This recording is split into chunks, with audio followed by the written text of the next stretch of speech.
Please, sign here. This document will be effective immediately upon signing, and you two may exit the Fortress of Meripede via the regular channels. It's been so long since we've been to the surface. Let's hurry up and...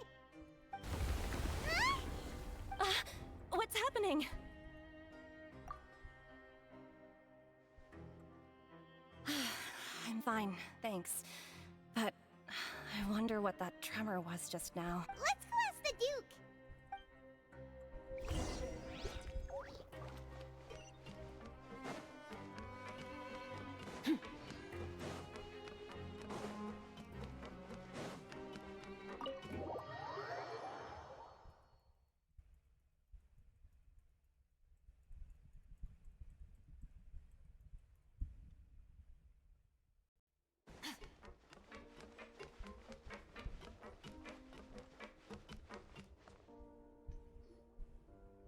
Your Grace? Ah, good to see you two. Is there something you wish to see me about? Yeah, what was with that earthquake just now? Ah, that. The tremor didn't originate from the seafloor. In fact, it seems it came from the surface. Over the years of serving as the warden here, I've developed a sense for distinguishing between what occurs on the surface and what occurs underwater. Besides, the seal that Monsieur Neuvillette set in place won't fail so easily. So the fortress is okay? If you recall our last incident, if there really were a problem, there would be crowds of inmates in a panic right now. Huh, you've got a point. Okay, seems we need to get back up to the surface and ask about what happened. By the way, do you know what day it is today? I believe today is this month's pipe cleaning day. Wait, seriously? Ah, yes. Have you completed your release papers? Yep. It's you two. Are you leaving? That's right. Today is our last day in prison. But now that Paimon says that, it doesn't feel like we were confined here. It's actually been pretty Oh yeah, Paimon feels fond of this place now. Then be sure to come back and visit. I'll miss you. If you've signed the release papers, then you're free to go. The guards will escort you out. You're not going to see us off? I knew you'd ask. All right, sure. Let's go. Well, you actually agreed. No worries, you must be busy. Paimon was just joking. Ah, so you do have a polite side, I see. After being down here for so long, I imagine you must feel like you're lacking companionship. Shall I come along too? Yeah, don't worry, we'll come back to see you. Paimon really likes the cafeteria here. The chefs sure do know how to make good grub. I hope you won't be here as convicts the next time I see you. We'll do our best to stay out of trouble. Well, it seems our work in the Fortress of Meripede is finished. That's the end of another chapter in our journey. And since Neuvillette was the one who asked us to come here, we should probably go report to him now. Next up, the Palais Mermonia. You're going to see Monsieur Neuvillette? Please pass on our kind regards. I'm sure just your regards will do, no? I believe it would be the polite thing to do. You're right. I've heard the Palais has been terribly busy these days. Tell him that I hope he hasn't been overwhelmed by the recent string of troubles.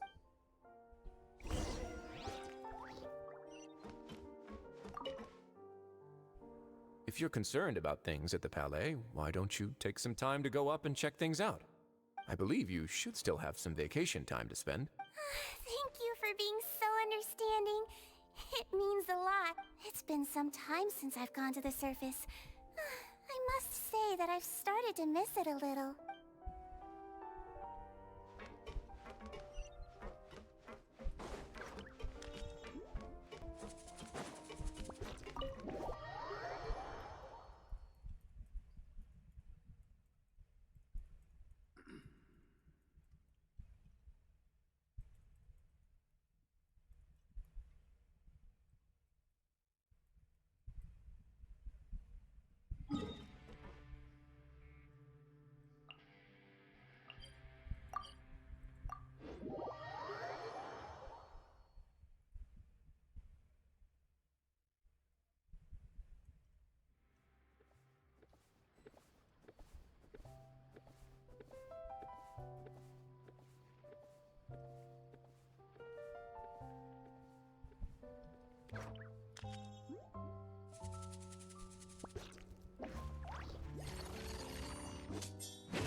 The abyss is like the world's shadow.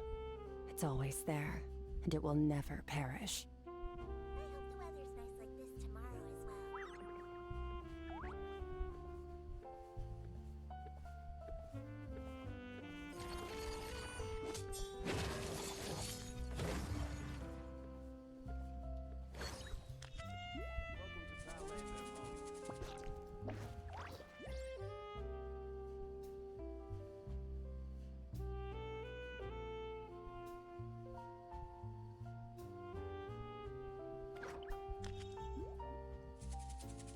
Where do we come from?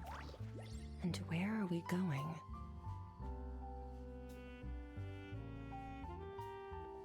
Welcome to Palais Mermoni.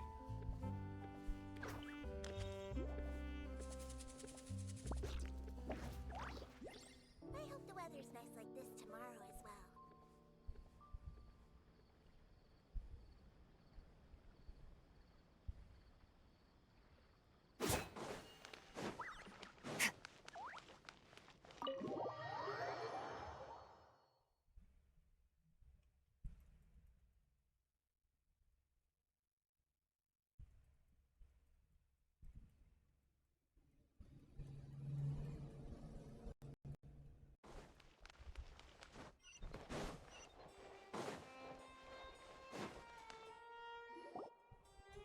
The Palais Mermoni sure is buzzing with activity today. Halt! Huh?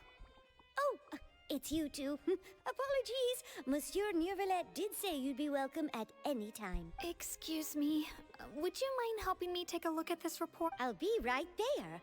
Sorry, I've got my hands full here. You can see yourselves in. Everyone's so busy. Seems a lot has been happening.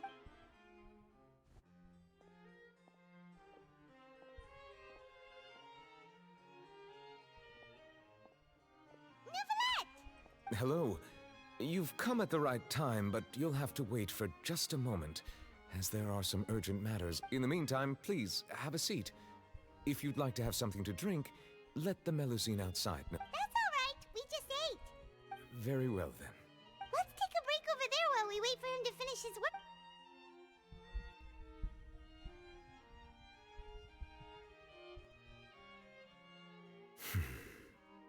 All right. That should wrap things up for now. Are you done with your work? Yes, sorry to keep you waiting. Today should be the day you were released from the Fortress of Meripede, and it appears that you have managed to complete all the release paper. That's right, and we came here to see you right away.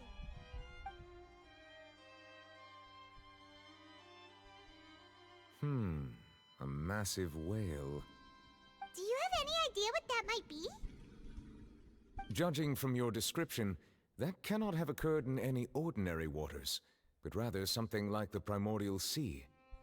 A whale of that size and shape cannot usually be found in the waters of Tevat. Therefore, we can only assume that Child is presently immersed in primordial seawater. Immersed in primordial seawater? But how?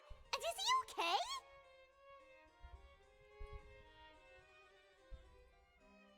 Most people wouldn't be capable of entering in the first place.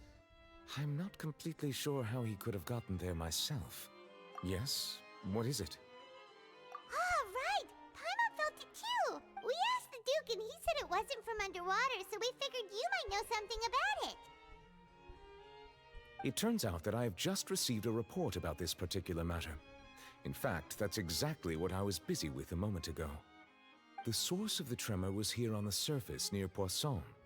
After the shaking stopped, the water levels in the Poisson area rose at an alarming rate. The water levels rose? Oh no! What about all the people there?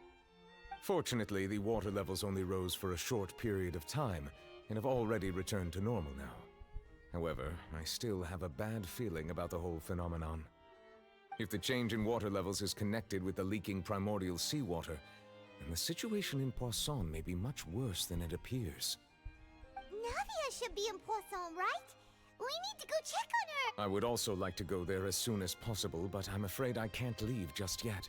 We must immediately formulate disaster prevention plans for the surrounding coastal areas to avoid potential I'll have to ask you two to go to Poisson first. I'll meet you there to check on the situation once I finish things. There's no time to lose. Let's get going. Please be careful.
Oh no. What happened here?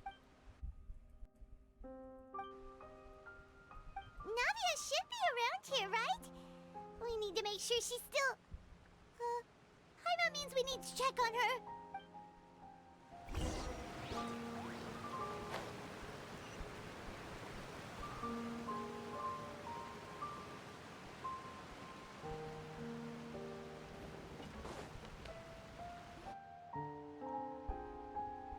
We haven't seen a single soul all the way here.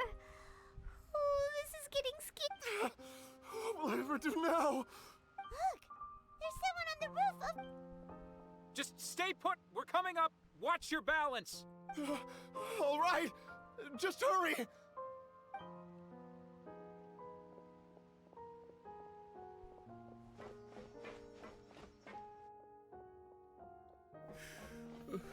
I'm not young anymore. How will I survive on my own? Oh, he looks pretty sad. My leg! How could this have happened? Just hang in there. Help is on the way. You can hold my hand if it makes you feel...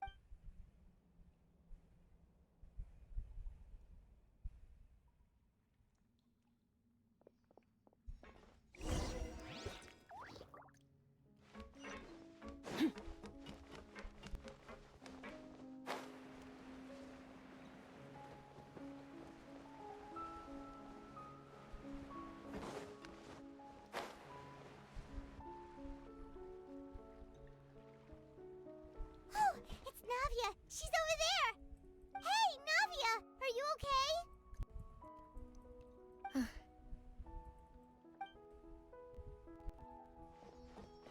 You're here. We heard there was a situation in Poisson, so we came as quickly as we... Yes. As you can see, the water level suddenly rose. It caused quite the disturbance.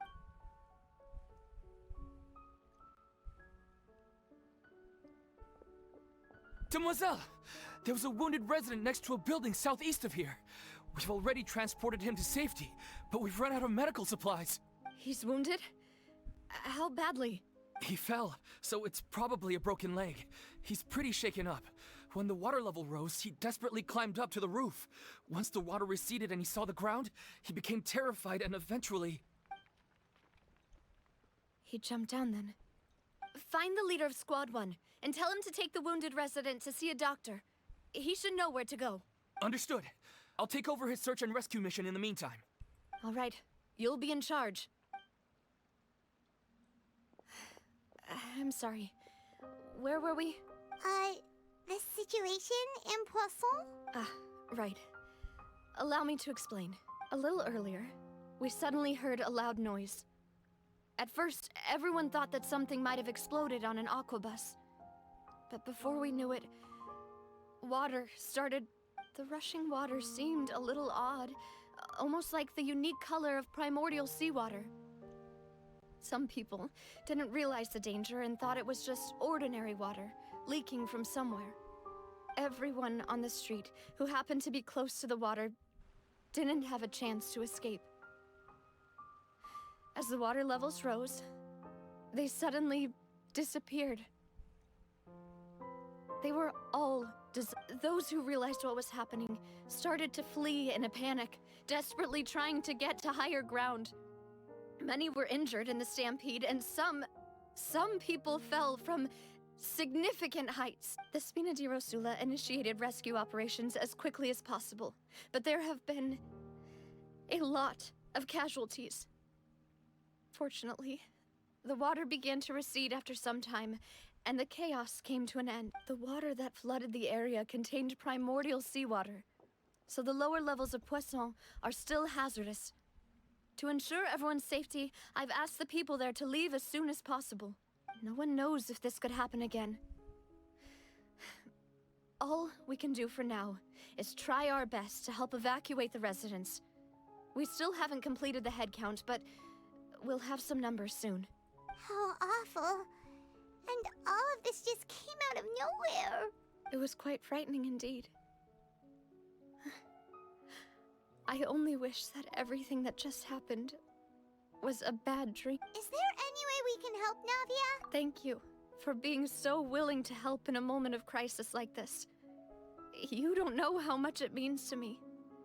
I really can't express how great... Don't say that, Navia. That's what friends are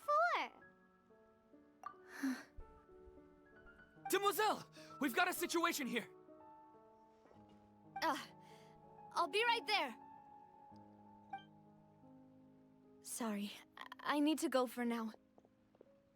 And off she goes. Seems it might be a while before she can take a break.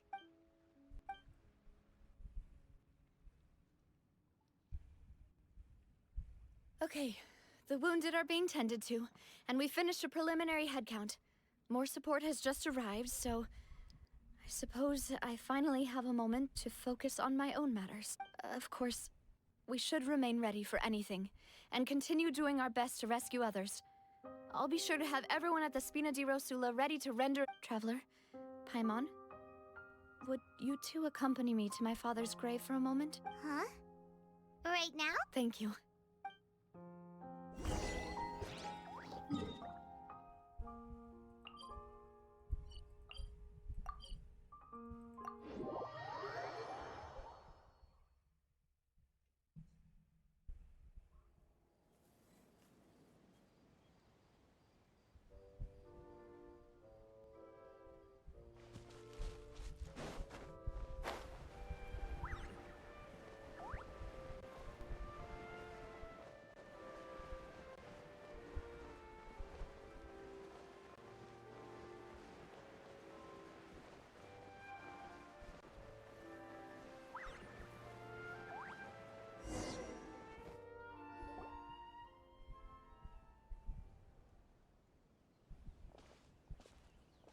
Not a lot of people here, huh? Well, given the time of day and the whole situation in Poisson, Paimon doesn't think there'd be a ton of people here visiting graves. Right. That's how things are now. The living are so exhausted that they've no strength to spare any words for the dead. Navia? Navia, what's wrong? Sorry. I just... Malus and Silver, they won't ever come back. What should I do, Papa? Huh? What happened to them? Everyone agreed on the rescue plan, but still, I was the one who initiated it. They were helping evacuate the residents, but they couldn't leave in time, and they were caught in the seawater. What should we do? I've known them for so long. And I know they weren't afraid. I could at least hold a funeral for my father. And I know where he rests. But as for Malus and Silver, they're just... gone.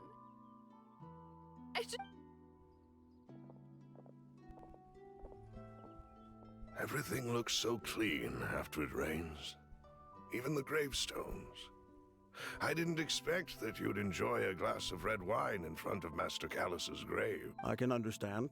Besides, the scenery here isn't... See, it's not just me.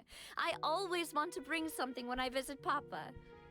Perhaps we might even have a picnic. He wouldn't be angry, would he? How could Master ever be upset with you, Demoiselle? Yet the cemetery is the home of those who have passed, is it not? Everyone ends up here sooner or later, no matter who you are. Buying yourself a plot in advance, are you? No need yet. But when I do, I hope you'll let me be buried beside Master Callus, Demoiselle. Hey, stop joking around. I'm quite serious. That way, it'll save us both the trip to see each other whenever you visit your father's grave. That makes sense. In that case, could I be buried on his other side? After all, besides you, Demoiselle, the two of us could certainly be considered Master's closest companions, no? Personally, I believe we fill those shoes just fine. Why are you bringing this up all of a sudden? Seriously. All right. I'll remember your requests. But I'd really prefer not to talk about this stuff. And what do you mean by saving me a trip? I'd make the journey even if I had to visit you two somewhere else. I'd promised to let them rest in peace here. But here I am breaking that promise. I'm sorry for letting you see me in a mess like this. I don't usually cry, really. Paimon doesn't know how to help you feel better. But, well, she understands how you feel. I'd always thought I could make my wishes come true. But now that I think about it, that never solely relied on me. Many things can only be accomplished with someone else's help. Malus and Silver have helped me so much. But by contrast, I could do nothing for them. I'm so sorry. You can spend as much time as you need here, Navia. We'll stay with you. Thank you. Right now, you don't know how much that means. By the way, you can have a look at this. It's a list of victims from the incident that took place here. Obena, Khan, Burnett, Giverny, Francine, Karina, Daisy Ray, Joinville. So, everyone else is safe. It's okay. I know what you're thinking. And you're right. We lost Malus and Silver. But we were able to save more than we anticipated. The overall outcome indicates that the cost... Right! Don't think that way, Navia. One person might be saved at the expense of another, sure, but that isn't something we should ever consider. Malus and Silver were not the price for saving anyone. They're heroes. You're right. Thank you, Paimon. What you said just now was pretty amazing, actually. I'll remember your words. Oh, really? Seems you've become more eloquent in the time since we last met. The knave? What are you doing here? Is everything going well on your side? Yes, my people are carrying out the mission according to your request. All the residents of Poisson have been evacuated, and we're preparing to relocate them to higher ground. As for these supplies, we have everything taken care of. There is no need to worry. Thank you very much. Wait, do you two know each other? We just met recently. Right, Miss Navia? Usually, I would call this a coincidental encounter. But that doesn't quite fit this time. Besides, it never even crossed my mind that a Fatui Harbinger would come looking for me. Thanks to the knave, Spina di Rosula received generous support from the Fatui. which allowed us to complete the rescue and evacuation work so quickly. Mutual aid is essential to fostering positive developments. We were already in the area, in any case, so it was nothing. That said, I must say that you're a lot sharper than you let on. I'm sure you understand what I mean. I apologize for all the ways in which I tested you previously. We've never worked with a Fatui before, and it's extremely important for us to know who we're working with. My subordinates have reported that Fatui soldiers have been observing water levels and taking head counts in various locations. I hear that they've also prepared a large amount of emergency supplies. I'm quite surprised. This is nothing to brag about, nor do I intend to. It is simply the way of powerful organizations to act forcefully, whether they are doing good or ill. As I've told this traveler before, I know of the prophecy, and I intend to prevent the impending disaster. Lending your organization a hand was a natural first step in accomplishing that. As such, do not be troubled by this token of our sincerity. Perhaps one day, you'll also be able to help me in the same way. Without your help, there would have been many more casualties. I won't forget your kindness. Furthermore, I sincerely regret what happened to Malus and Silver. I only wish that my people could have arrived a little earlier to prevent this from happening. Don't say that. You and your subordinates did everything you could. As Paimon said, Malus and Silver didn't choose to sacrifice themselves for any specific person. And they weren't the price paid for other salvation. They chose to become heroes themselves. I've never liked hearing people put it that way. It's like trying to relieve pain by saying some noble-sounding words. But right now, there's nothing more suitable.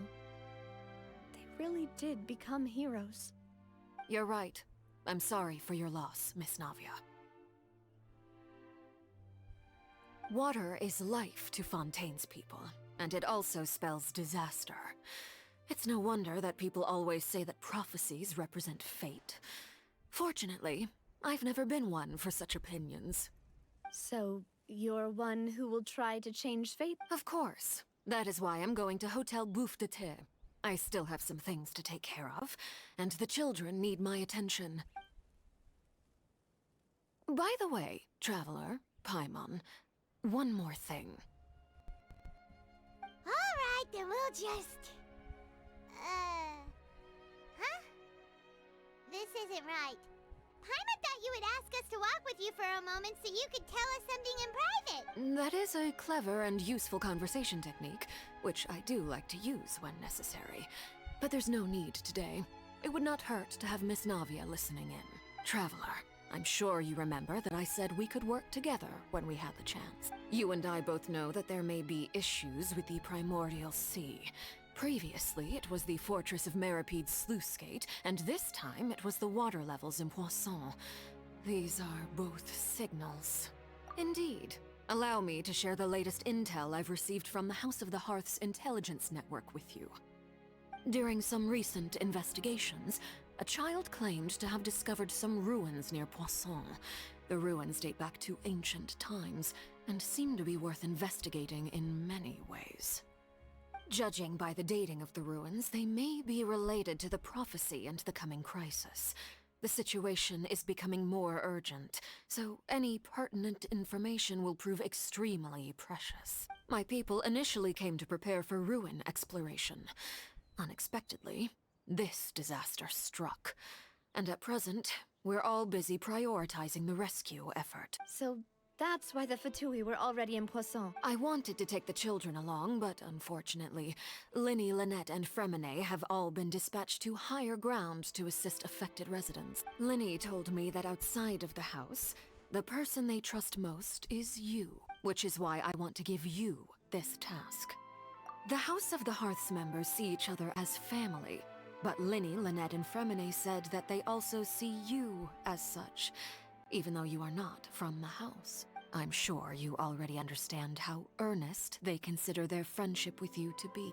Oh, that somehow makes Paimon feel kinda happy. The intel I just shared about the ruins could fetch a high price.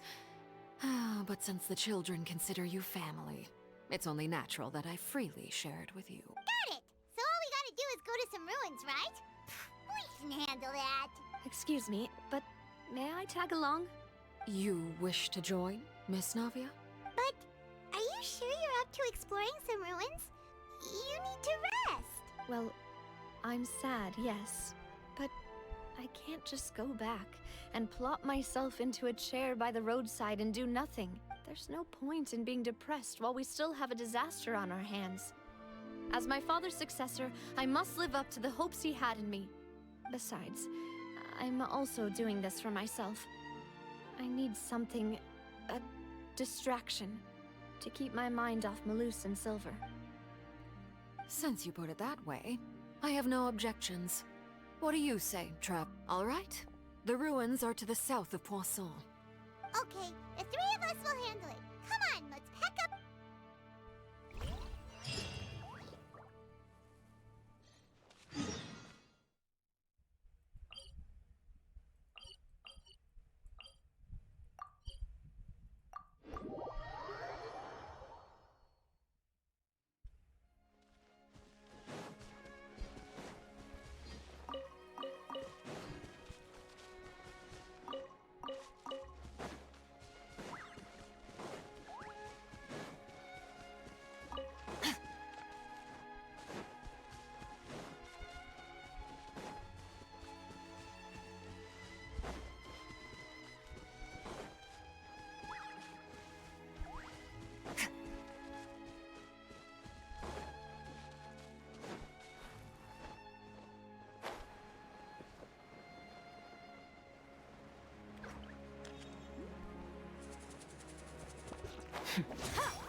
So, are these the ruins the knave was talking about?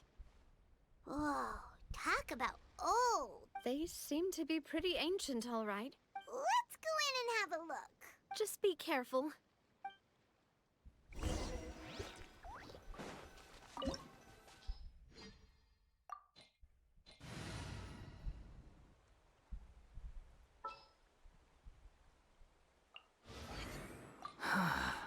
What do you want from me?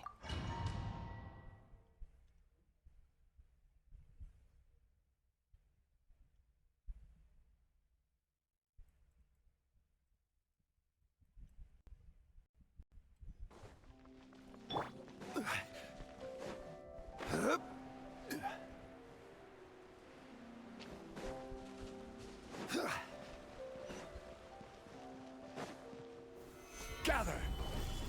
Illusion shattered! Strike a pose! Squall and Fury!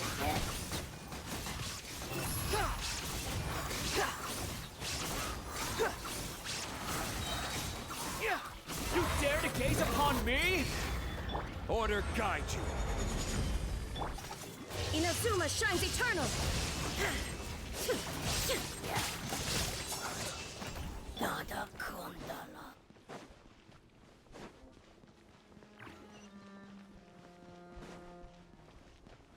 Watch it! The floor here isn't safe!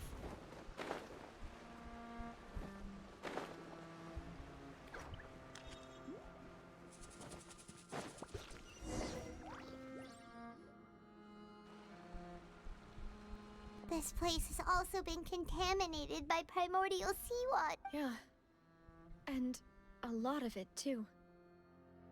A Fontainian would most likely dissolve the moment they... Right! You can't go down if there's primordial seawater. It's too dangerous and it won't be any help for you. Don't get by my wrong. We're not saying you're useless. It's just that... No, you're right. I can't do anything in this situation. I'll leave this to...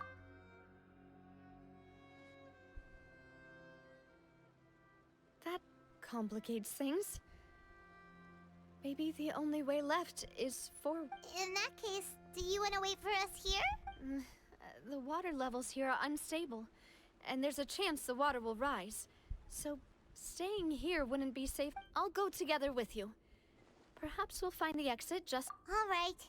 Come with us for now then, but please be careful.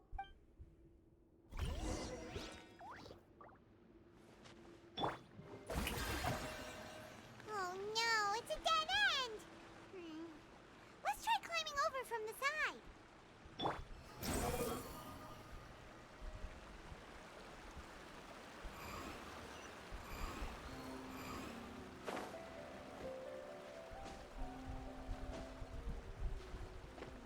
Quit following me. Behold!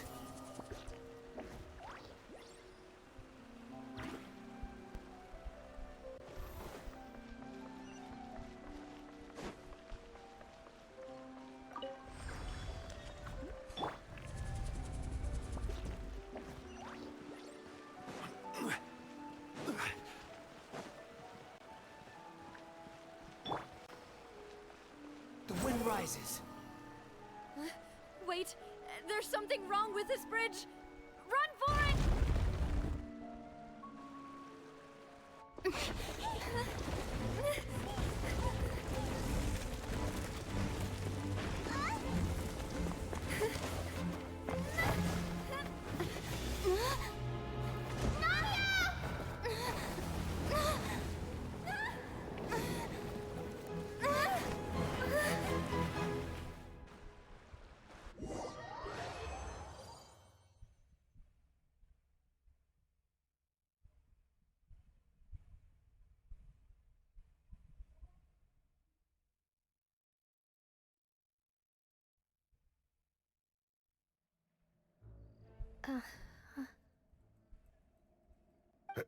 Demoiselle? Huh? Demoiselle, what are you doing here by yourself? Would you be standing here till dark if I hadn't come to get you? Maybe she just wants some time to herself, Malus. Hmm? Oh, was I sleeping? Yes, it would appear so. I must be tired. That's quite possible. However, you were the one that suggested we go out for a walk. Oh, right. I nearly forgot. It must have slipped my mind when I dozed off. I haven't had a nap today yet. This is a familiar feeling, yet something's a little... Is something the matter, Demoiselle? Oh, no. No, I'm fine. I was just trying to recall why we came out for a walk. Do you remember Mr. Giverny? He'd requested our help before with foreign merchants who had a debt dispute with him, and we'd resolved the matter not long ago. We were headed to see how things were going with him at the moment. Ah, right. Yes. I remember now. Oh, Miss Navia. Ah, Mr. Malus. And Mr. Silver, too. It's good to see all of you. How have you been? I've been great. Thanks to your help, those bothersome merchants finally realized that I wasn't the one they were looking for. Why, I wasn't even the guarantor for that person. They were knocking at my door day and night. Even my neighbor, Obina, was getting fed up with them. Sometimes force is required to calm someone down and get them to listen to what you have to say. That's right. Oh, by the way, Burnett, what was it that you wanted to give to Miss Navia again? Oh, yes. One moment, I have it right here. Miss Navia, these are some flower seeds that I prepared. Please take them. They're a very good variety, and they'll become very big and beautiful once they bloom. I don't know what we would have done without your help, so this is a little token of our appreciation. I hope you won't refuse. Ah, did you cultivate them yourself? Thank you so much. I'll certainly take them. Malus, we do still have some empty flower pots at home, right? Why, we can have as many pots as you'd like, Demoiselle. Perfect. In that case, we'll swap out some of the decorative plants for some of Mrs. Burnett's flowers. Very well. Wait. Something seems to be off here. Excuse me, madam. If I'm not mistaken, your name is Burnett. That's right. Is something wrong? No, it's nothing. This is the first time we've ever met, but your name seemed familiar to me. I must have heard it when I was discussing things with your husband previously. I've heard this name before. Sometime recently, I'm sure of it. And why are there so few people around here? Where did everyone go? We must mind the time, demoiselle. We still have important things to attend to today. Huh? We do? Like what? Well, now, did you forget? Miss Navia, here you are. I've been looking for you. Please, come to the Opera House. Your trial is about to begin. My trial? Wait, why would I need to go to the Opera House? Yes, she's right, demoiselle. It's just about time now, so we should get going. Oh? All right then.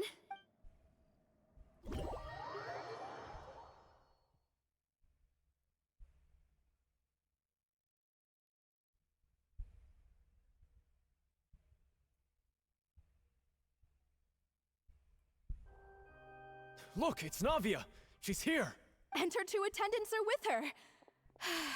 Goodness, everyone's finally here. There sure are a lot of people here to see the trial.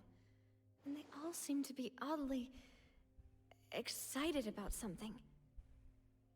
I even know Karina, Desiree, Joyville, Jolien, Essen. Why are so many people here? And why do I have no recollection of this? And as for the judge... huh? Please sit in the defendant's seat. Don't worry, Silver and I shall come. All right. But are you sure you can stand behind me? Typically, it wouldn't be allowed, but today is an exception. Hey, what kind of place do they think this is? Come on, do they have any idea what they're doing? Enough with the whispering! Could someone please tell me where Monsieur Neuvillette is? And why I'm standing trial? My dear Miss Navia, have you not yet realized what you've done? In that case, allow me to explain. As all here know, you are Master Callus's successor, the head of the Spina di Rosula, someone held in high regard by every soul in Poisson. After you took over the Spina, you treated all of us just like the late Master Callus had. If anyone in need reached out to you for help, you responded. Not only you, but your butler, your subordinates, nearly everyone in the Spina di Rosula fought for the well-being of those in Poisson. Wait a moment. Aren't you just proving that I'm a good person? Yes, correct. Absolutely right. And that is why you stand accused. You have helped so many people get through so many difficulties. You are one with us. We are inseparable. We are one big family, all of us who are from Poisson, inextricably linked. And with you being so important, we couldn't possibly do without you. Therefore, this fair and honorable court shall declare you guilty, and you shall stay here. You will be together with us forever. Huh? What are you saying? Everything you have said is correct. I have indeed done a lot for my hometown, and I would be willing to be with you all, but what is the purpose of having me stand here like this? What is there to discuss? Ah, well, if that's what you think, then I have no further comments. How wonderful, Miss Navia! I know all these people. Why are they laughing? I seem to remember now. Wait just a moment. This isn't right! Malus? What was that, Mr. Malus? Our conclusion is very clear and unanimous. Let the court judge her now. She's guilty! Stay here, Navia! You're one of us! Demoiselle, don't admit guilt. This trial means to keep you here forever. I wish to exercise my right to defend Our Lady. Mr. Joinville, you only know of Navia's goodness, but nothing of her utterly independent mind. She was born a free and independent spirit. She has never been tied down by anything. Indeed, even the death of Master Callus couldn't stop her. Her actions cannot serve as proof that she identifies herself as part of any group. She merely acted as an individual, extending her hand to help others. Please do not mistake her actions as being otherwise. Really? As an individual, you say? Don't forget, we are all Fontainians here. This is the nation of justice, the nation of Hydro! Even if Miss Navia only voluntarily rendered her assistance, that doesn't change the fact that her beautiful soul must return to everyone. Water accepts all, blends with all. It will surely accept her kind. Everything is measured here in the nation of Hydro, and in the end, everyone shall meld together. Thus, when a unanimous opinion emerges, that opinion represents justice. Now I speak for everyone. Our opinion is consistent. Navia should stay. We and Navia are one. And you would call this justice? Preposterous. You are merely jealous that Demoiselle still has a chance to exist as an individual. Have you forgotten how much you all once longed to become individuals, to become independent? Do you mean to defy? If your justice is flawed, then why should we acknowledge it? As you said, we can also have our own justice. Silver and I shall defend Demoiselle, and that is how we will enforce justice. My head... Demoiselle! Silver, it hurts. My head is spinning. All I can see is... I remember now. Everything that seemed odd from the very beginning. Karina, Desiree, Joyville, Jolien, Essen, and Mr. Giverny and Mrs. Burnett, who we met earlier. Even Malus and Silver. I don't want to admit it, but they're all dead. Don't be afraid, and don't admit guilt. We will protect you to the very... Absurd! Who are you to say that she cannot be judged? We are the majority, and in the nation of trials, the majority is absolute justice. We are the will of all. Don't let them escape! We shall keep Navia here with us! Mr. Malus and Mr. Silver, must you be so stubborn? How could the two of you possibly hope to stand against the collective? Do not resist. This judgment is fair and just. Navia belongs to us. After all that happened, she should not be left alone in Poisson. What are you saying? No more excuses! He says we're jealous. Jealous? How could she possibly be? What's with these people? Who's jealous of her? She belongs to us! Miss Nav... Silence! That's... Monsieur Neuvillette! Such commotion is prohibited in the court. The accusations you just presented are nonsense and cannot constitute a proper trial. The court will adjourn for the rest of the day. In this, I shall hear no objections from any unauthorized party. Our thanks, Monsieur Neuvillette. Please leave with me, Miss Navia, while there is still time. But... Go on now, Demoiselle. This is your only chance to leave this place. What, can't bear to leave it? Malus. My apologies. I couldn't resist making one little joke once I realized that this shall be our last goodbye. Malus... Silver... Quickly, you must come now. Goodbye, Demoiselle. Farewell.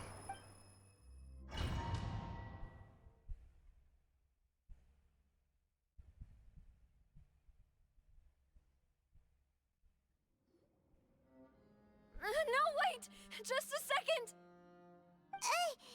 Navia? You're awake. Good. I must have been dreaming. Malus and Silver were still alive, and they were defending me at some insane... It looks like you're all right. Did all the sad feelings cause you to have a nightmare? Paimon could give you a hug. The ruins you were exploring suffered a cave-in. When I arrived, I found you falling toward the water. You were just about to be dissolved within, but I think I saw 2 Oceanids protecting you. It was only for a moment, perhaps even a fraction of a second, but they gave me the chance to retrieve you. Were it not for their intervention, I would not have been able to rescue you before your consciousness dissipated. Wait, did you say Oceanids? You mean like what happened with Vache?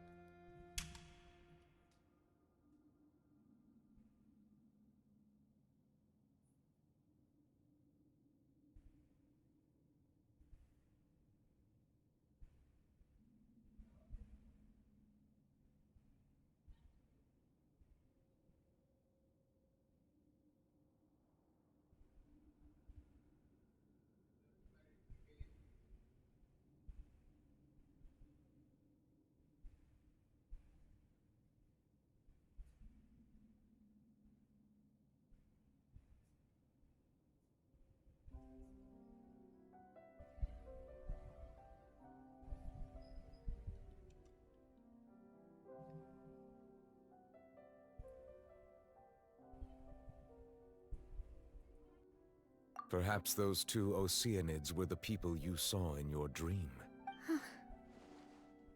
I always told them that they didn't have to protect me.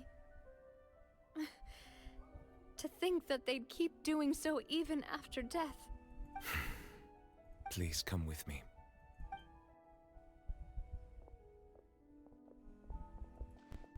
Neverlet, are you okay? Oh, I am quite all right. Perhaps there's something we could chat about? Why do you look so stiff all of a sudden? Oh, Paimon knows.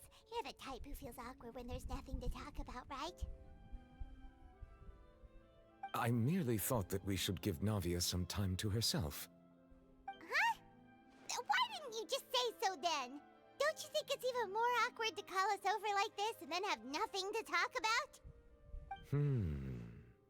I suppose so.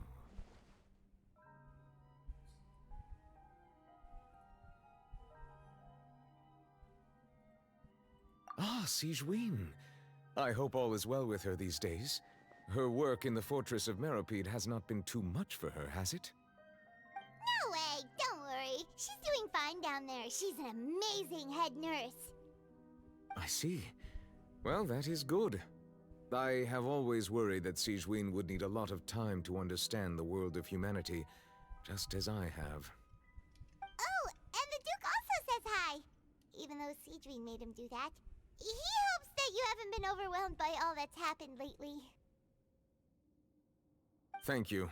I have indeed been busy lately, and I also hope that everything is going well in the Fortress of Meropide. He still doesn't know what to talk about. Let's chat about something else then. So, Neverlet, you're probably quite the swimmer, huh? Yes, of course. This isn't going anywhere. Let's try something else. How did you find these ruins? Did the knave tell you? Yes, in fact. I had arranged to meet you in Poisson, but when I arrived, I discovered that the Fatui were helping the residents evacuate. They had even transported a large quantity of supplies to the area. Amid my astonishment, I ran into the knave, and we had a chat. She informed me that she had asked you to investigate the ancient ruins here. Yeah, we originally planned to meet up with you, but we thought you might still be busy with all those official documents. We didn't think exploring the ruins would take very long, and who would have thought you'd wrap things up so quickly?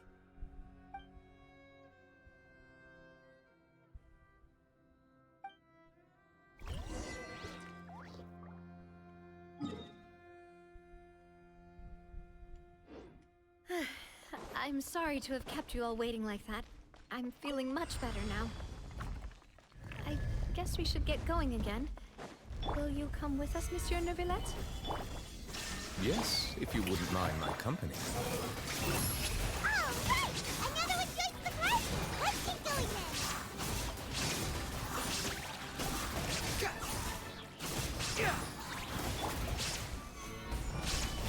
There is no escape! Wretched vermin!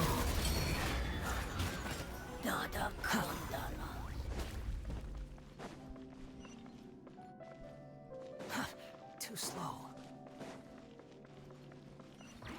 Oh no! Another unstable path! Watch your step!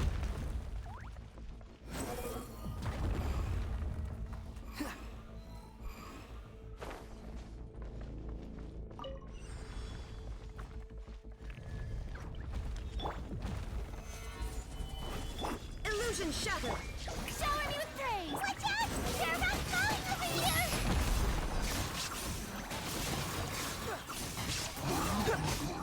Upon the gale. Surge forth.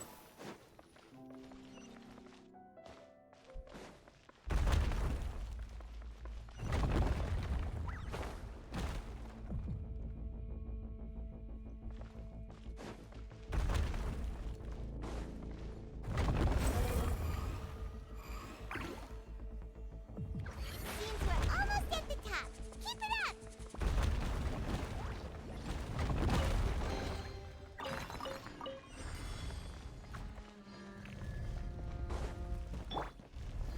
Gather! Shine down! Yoo-hoo! Behold!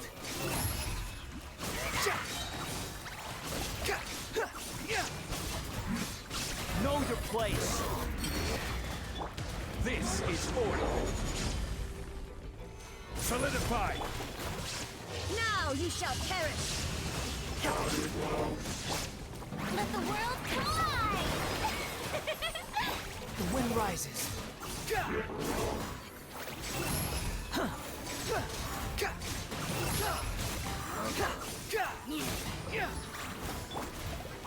Stabilize.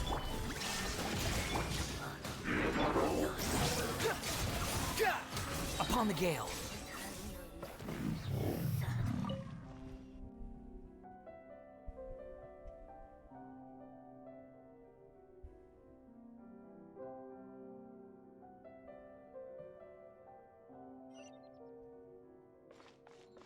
Quit following me.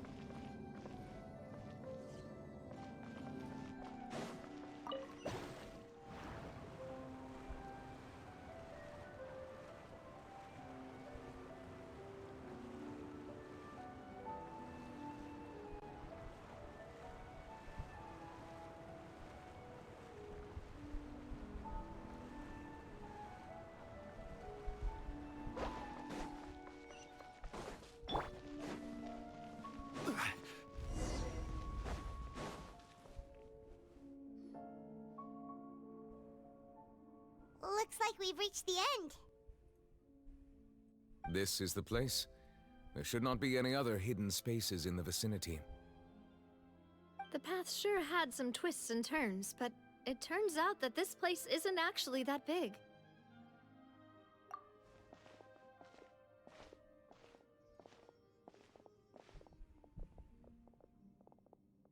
Stone slates. It seems like they were put here as an offering. Could we take them down and have a look? Perhaps we should just leave them be for now.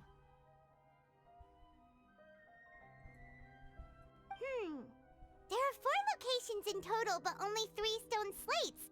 The slate that should be in the first empty spot is missing. The surrounding walls also show signs of damage. There's something written below. Let Paimon see. Reason dictates that this nation be destroyed. I shall record the history of its future here in its past. Say what? It feels like someone left these slates and these words here for a purpose. But does he mean that Fontaine should be destroyed? That would fit the circumstances dictated by the prophecy, yes. Indeed, the slate's contents correspond to it. Take the second slate, for example. There's a person kneeling here. She seems so dedicated. And there's a whole bunch of other people behind her doing the same. She's facing this... what is this? Some kinda island in the sky? And is that Lady Farina in the third image? Did the Hydro Archon fall into the water? And is that a ring of people around her? Paimon doesn't quite get it. Are they all in the water? The fourth image. I know this one. This exactly matches the content of the prophecy. The people will all be dissolved into the waters, and only the Hydro Archon will remain, weeping on her...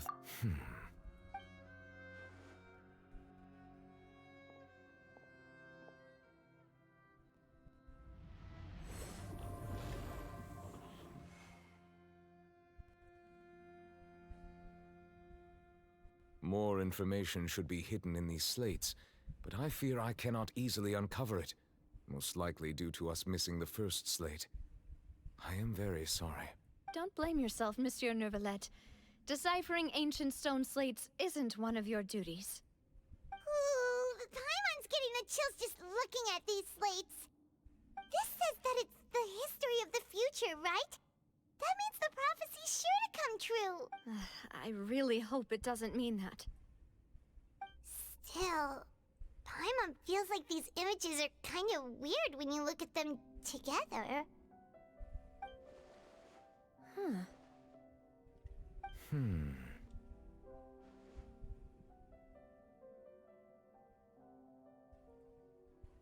That's right! If the images are in chronological order, shouldn't the fourth, the waters drowning Fontaine, come before the third, where the Hydro Archon herself falls into the water? And yet the order is reversed here. If we go by timing, Lady Farina only emerges in the third image. That means that the person in the second image might be the previous Hydro Archon. Egeria, then. I had never met her, but her appearance here does match the records. The previous Archon kneeling before the floating island in the skies, as if confessing a sin. Did she herself commit that sin? And if not, why would she be in such a posture? Also, I'm still wondering why these ancient stone slates are here at all. Judging from their contents, could this place be the origin of the prophecy? Does that mean that someone, or some people, once saw these slates? But who would have created these slates and left these words here?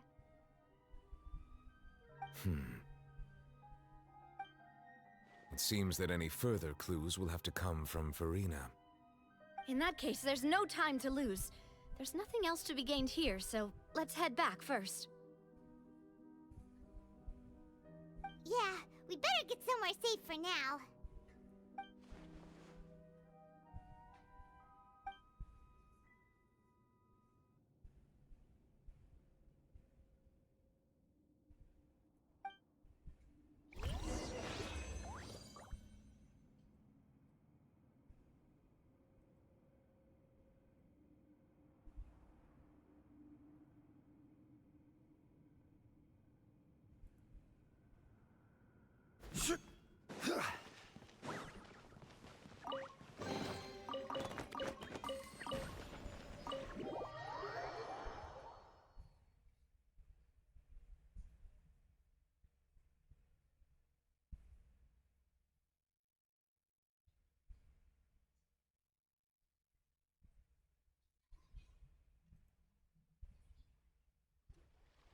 Let's split up here.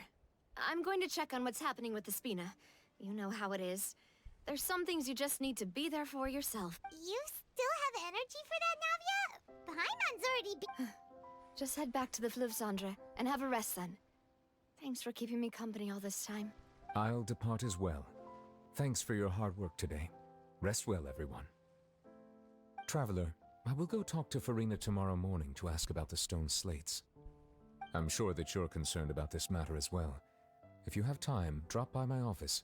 I will share the results of our discussion with you. Are you really gonna talk to her about this directly? Will that be a problem? She has long been harboring secrets and will not give them up easily. which makes it all the more my duty to ensure that she understands the present situation. All right, we'll leave it in your hands then. You're probably the best person to talk to her anyway. I will be carefully considering my words tonight. Traveler, Paimon, our safe house at the Fleuve Cendre is always open to you, as ever. So please don't think you're an imposition. All right. I'll be on my way.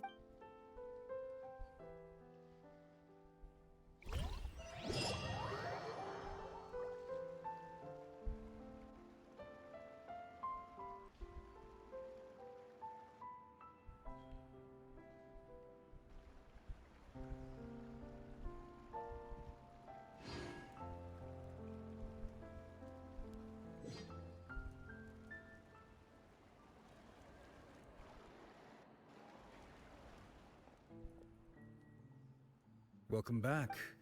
We've got a special menu prepared for you. Yay! And there's good food too! No, the boss is the best. Ooh, desserts! Nice! These are all Paimon! Paimon's already starting to forget what happened today. Oh, that voice. Is that who I think it is? Huh? It's you two. What are you doing in Fontaine?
Seriously, nobody just uses a scry glass whenever they've got time to just see who they'll meet on the road.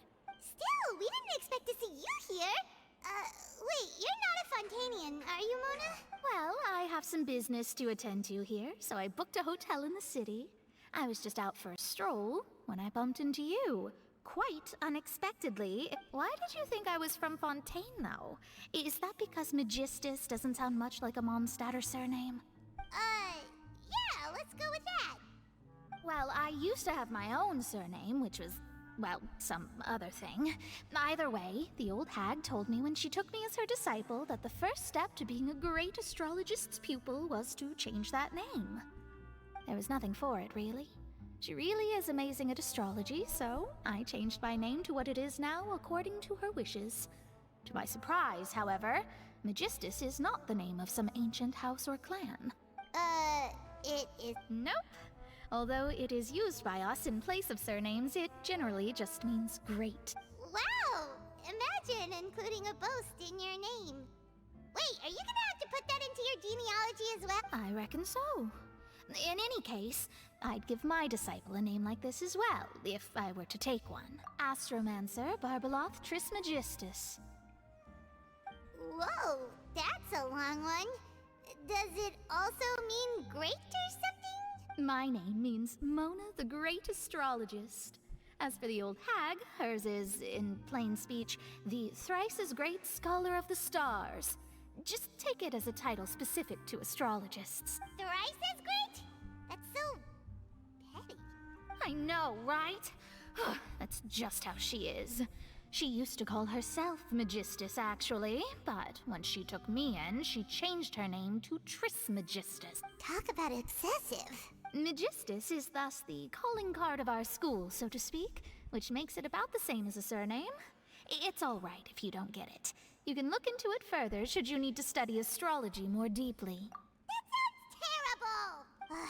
But anyway, you're not Fontainian, are you, Mona? You're from Mondstadt, right? Well, I was born in Mondstadt, yes. My parents migrated to Dornman Port, and I traveled with the old hag for a while, after which I settled down in Mondstadt's... Oh, that's a good thing then. At least we know you won't be dissolved by Fontaine's water. Speaking of that, I'm sure you're aware that a bunch of things have happened here in Fontaine, right? I know you're not a local, but I'd avoid getting too close to any water that looks strange all the same. There's something ominous about it. Well, the water, I mean. That was the main reason, yes. Just a while back, the Steambird invited me to take part in a panel and speak about the circulation of the prophecy as an astrologist. The invitation was sent quite early on. I don't think anyone expected Fontaine to be in this much trouble. What do you make of that prophecy, Mona? Just tell us what you think as an astrologist. Your word would go a long way to make things more certain and less... scary. What I can tell you is that I'm an astrologist, and that this prophecy concerns the fate of Fontaine, even that of all Tevat. Ascertaining this is akin to reading the fortune of the... I'm afraid that this is not something that just anyone can do. If I could do it, you would no longer call me an astrologist, but a visionary. But on the flip side, the prophecy is so huge and powerful that it must surely come from a powerful visionary. Its contents involve the fate of the world. Disregarding it would be a mistake. A visionary? Sounds really powerful and all, but does such a person really exist? Of course. The old hag could do it, and I'd bet there are others amongst those Hexenzirkel colleagues of hers who could do something similar. Huh? Are you All right, I'll help you. It isn't often that I see you with such a serious look on your face. I'll tell you once I hear back from her. Thanks, Mona. You're amazing as always. Oh, well, this is something only I can do after all. So yes, your praises are quite welcome. That's the greatest of astrologists for you! Of all the people we know, you know the star's the best! Indeed. That's the spirit. Oh, sorry. I came to see what all the commotion was about. If there's anything you need, do not hesitate to inform the Spina di Rosula. Oh, whoops. Guess we were getting a little too carried away there. Well, I'll go tend to my own business now. If I receive any news, I'll be sure to come find you two again. And there she goes, quick as rushing water. And here we are with the Spina guy giving us suspicious look. Right, but we were able to recruit Mona's help, didn't we? Our Fontainian friends will thank us someday.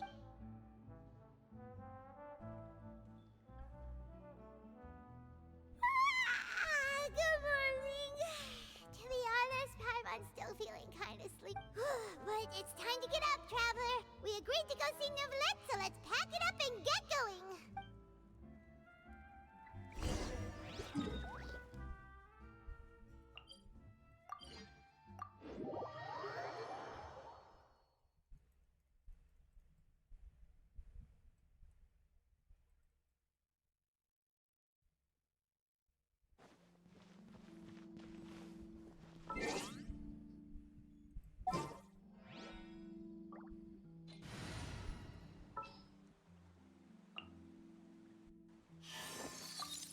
I'll only demonstrate this once.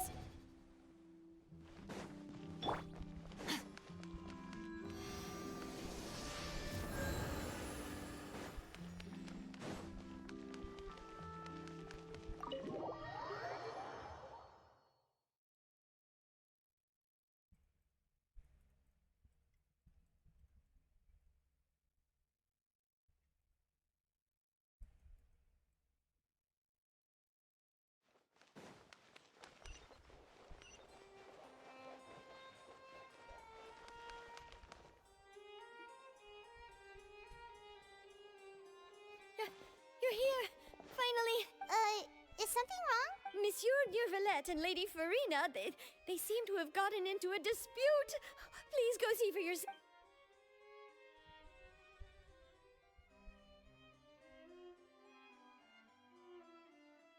Like I said, I've already explained everything.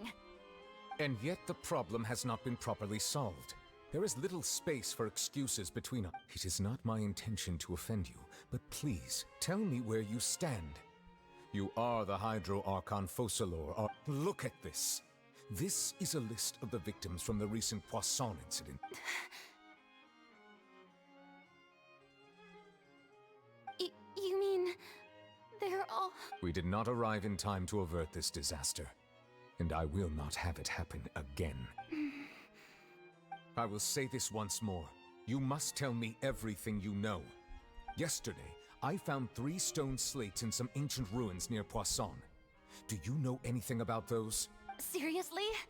You're questioning me like this is a court case now. I don't know anything about that. But you found them in some ancient ruins, you say? That's correct, which is why I came to ask you some questions. There should have been 4 slates, but one of them was missing. The other 3 feature different images that seem to correlate to the prophecy. The prophecy? The second of these slates depicts the previous Hydro Archon Egeria kneeling before a floating island in the sky, as if confessing something. Do you know nothing of this either? I don't. I've never seen such slate. I'll ask you again. Do you really have no information regarding the previous Archon? My deciphering of the slates indicates that the Hydro Archon Egeria once had to confess to, or apologize for, a certain sin. If anyone would know about it, it should be you. All gods don't have the same secrets, you know. She was herself and I'm me. Is it really so strange that I know nothing? I understand your concerns, but I'm sorry. I just don't have anything to tell you. Forgive me for saying this now, Lady Farina, but I have long known of your various secret investigations into certain matters. There are several indications that you have been investigating the prophecy on the sly. This is not strange in itself, considering that you are the Hydro Archon. But it is strange that you should also claim to not know any of Egeria's secrets, as well as do nothing following your inquiry. You have never been as superficial as you have presented yourself to be, nor are you a fool. And yet, your behavior is very inconsistent. So you've been watching me all this time, have you? I didn't think you were that type. Well, since you know about my secret investigations, then you should know I'm actually working to take care of it. There's no point questioning or suspecting me. You're the Eudix, but you're still my subordinate. You should be following my lead. Just trust in me, you're Archon, and do as I say. Never mind whether you can truly convince yourself to or not. It'll all turn out fine. That's all I have to say. We do not discuss this matter again. Oh, the opera's about to start. Toodles!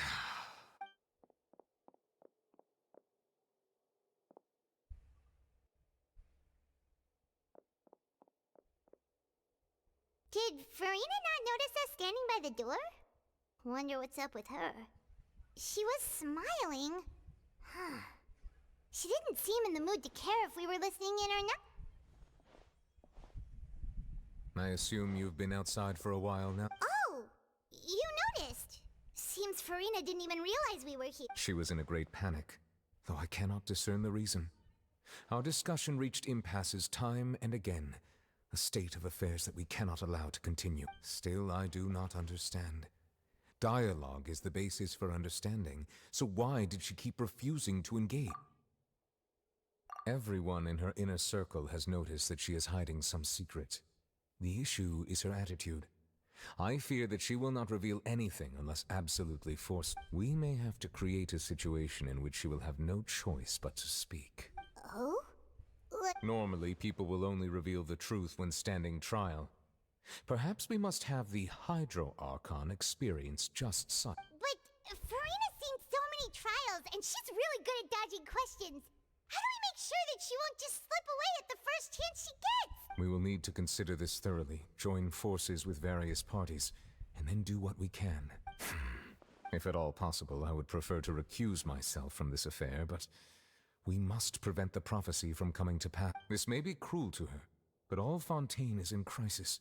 The information a god possesses is too precious, and so we must take a chance on. But who will lend us their aid to...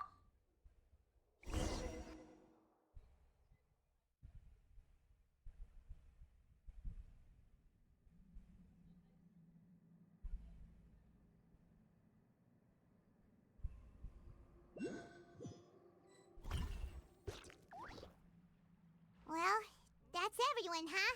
Speaking of which, it was pretty smart of you to think of hiding here. Poisson was just involved in a disaster, so it's presently devoid of people.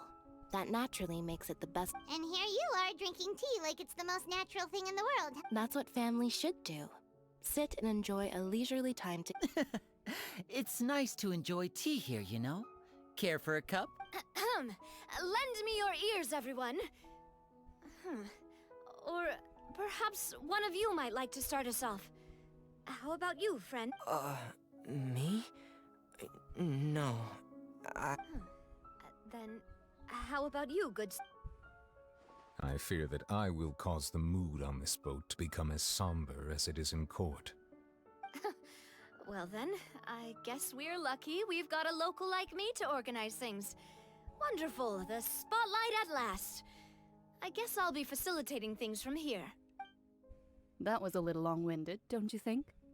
Oh, you might be right. Anyway, to cut to the chase, our friend here, the Traveler, has brought us together to discuss something. As for what that is, well, let's start by saying that we'll be pooling our efforts together to create a series of traps. Oh? How intriguing. Well, it's just an expression, really.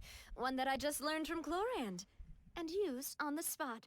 So, let's invite her to explain in detail. A round of applause. Huh?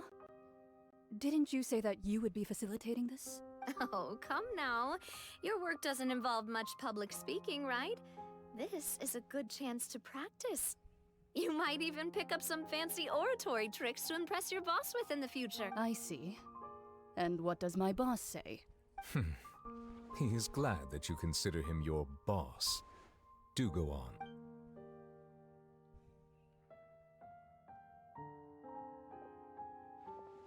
In that case, do any of you have experience hunting? Not that I recall. Fremine and I once used a wooden stick in a basket to catch wild rabbits when we were younger. As for Lynette, Oh, right. You were sick that day, weren't you? I've also gone diving to catch some fish before. Does that... I'm afraid not. You may or may not have heard, but Fontaine once played host to a group known as the Marechaussee Hunters.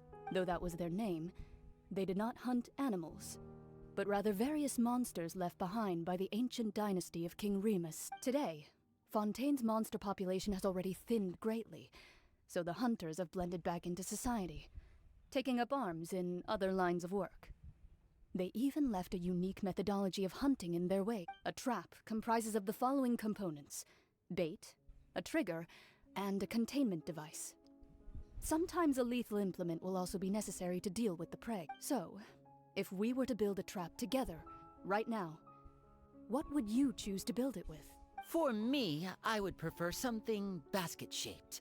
Pigeons and rabbits will see the bait and naturally enter the snare. Our line of work requires a deft hand, and we're some of the best in the industry, so you can count on our techniques. You used some of those techniques while moving the people of Poisson, didn't you?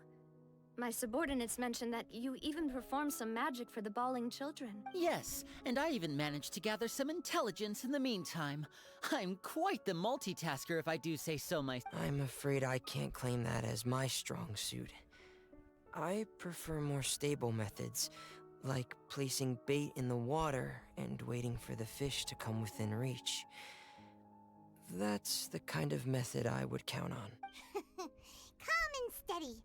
Exactly the kind of person who would catch loads of fish. And I can be their assistant. With discretion, I'm sure. I'd probably use some sort of mechanical animal. Papa once bought me some small clockwork squirrels, mice, and such. When placed in the forest, they can attract others of their kind. I remember that you liked those too, didn't you? I did. And that would be a good way to go about it. If they're realistic enough, animals of the same kind will follow them all the way. What about you, Monsieur Neuvillette? I fear I do not have any related experience. That makes sense. You usually solve problems directly, without the use of any such trick. But I do have one more question for you, Monsieur. If we were to create a trap now, how would you design it? I would like for it to be effective, but bring no harm to the prey. A more gentle trap would be ideal. Kind, as always. However, our intention doesn't necessarily change the containment device and the type of implement we need. If we wanted to kill the prey in one strike, we would need a powerful implement. However, that also goes for prey that must be captured and safely contained. Wait, what? Only a hunter who's a true expert at subduing their prey can snare it without harming it. The line that divides life and death is often exceedingly thin. So are we going hunting together? We hadn't thought of seeing ourselves as hunters. It kinda works, but maybe it's still not the best metaphor. If our means of capturing and dealing with our prey is to put them on trial, then the hunting metaphor is actually quite accurate. But we shall require much more courage than any hunter to judge a god, a being whose seat is an exalted. Oh, so that's what's going on. Sounds very...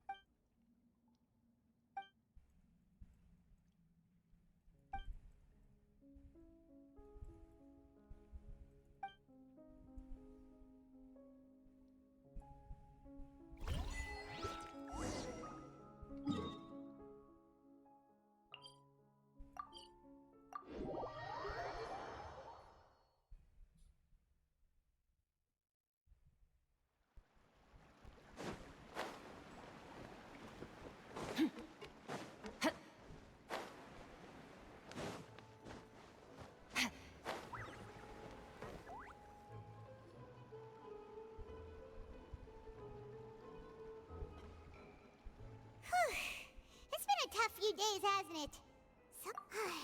Paimon didn't think the meetings would go on for so long, but everyone seemed pretty fired up, huh? Paimon thought they'd be at least a little frightened. Well, Fremine was, now that Paimon thinks about it, but everyone else just looked a little surprised. It's hard to say. Paimon doesn't have any experience with this sort of thing. But with you around, Paimon sure will do great. After all, you're the most reliable person in the world, aren't you? Did you just pour some tea? Paimon didn't notice you doing that at all. Then what's that? Paimon never seen that cup before? Don't be frightened. I'm just joining you two for tea. I merely refrained. Who's that voice? But there's no one. What a strange conclusion. And yet, even you feel confused. As such, consider me a passerby, just accepting a commission. Precisely. Call me in, a mage who wanders the world. At least, that's how my friends have suggested I introduce the prophecy. Yes, what has been prophesized will be fulfilled. You may view such things as the history of the future. What? Then is there any way we can... People call such things fate, and it is written in the stars. It cannot so easily... So you've... Just as prophecies are usually only the future as seen from the perspectives of the gods, could things be happening in hidden corners, where the gods' gaze does not fall? Are the things that you shall see different from the fate that the gods perceive? What is she talking about? It all sounds really impressive and important and stuff, but it also sounds kind of scary.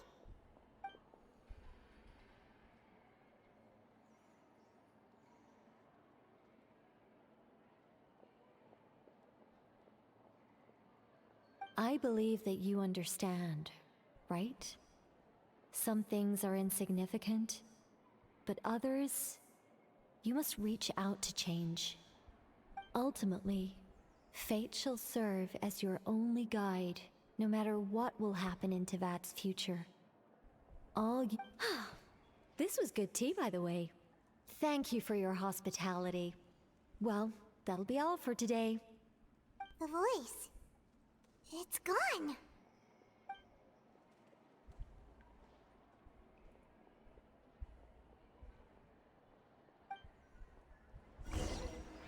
What?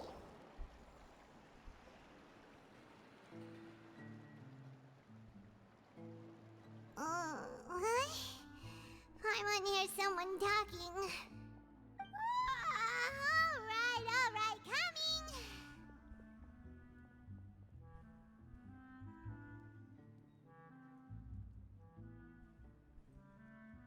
Hey, it's you who's getting lazy, okay? Well, I see I've walked in on some lively Luna! Fine, just fine.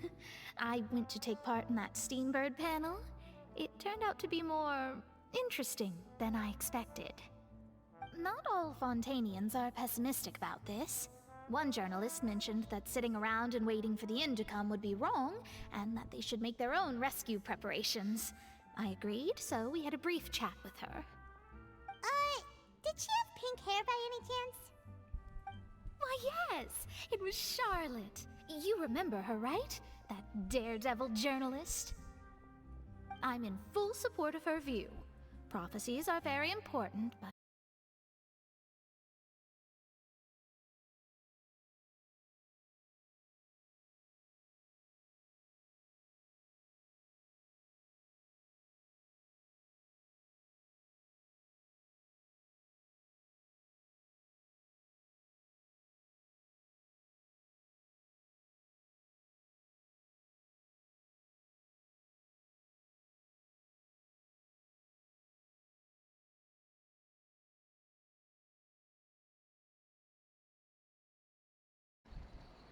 Alright. Hey, it's you who's getting lazy, okay? Well, I see I've walked in on some lively band... Luna! Fine, just fine. I went to take part in that Steambird panel. It turned out to be more... Not all Fontainians are pessimistic about this. One journalist mentioned that sitting around and waiting for the end to come would be wrong, and that they should make their own rescue preparations. I agreed, so... Did she have pink hair by any chance? Why, yes!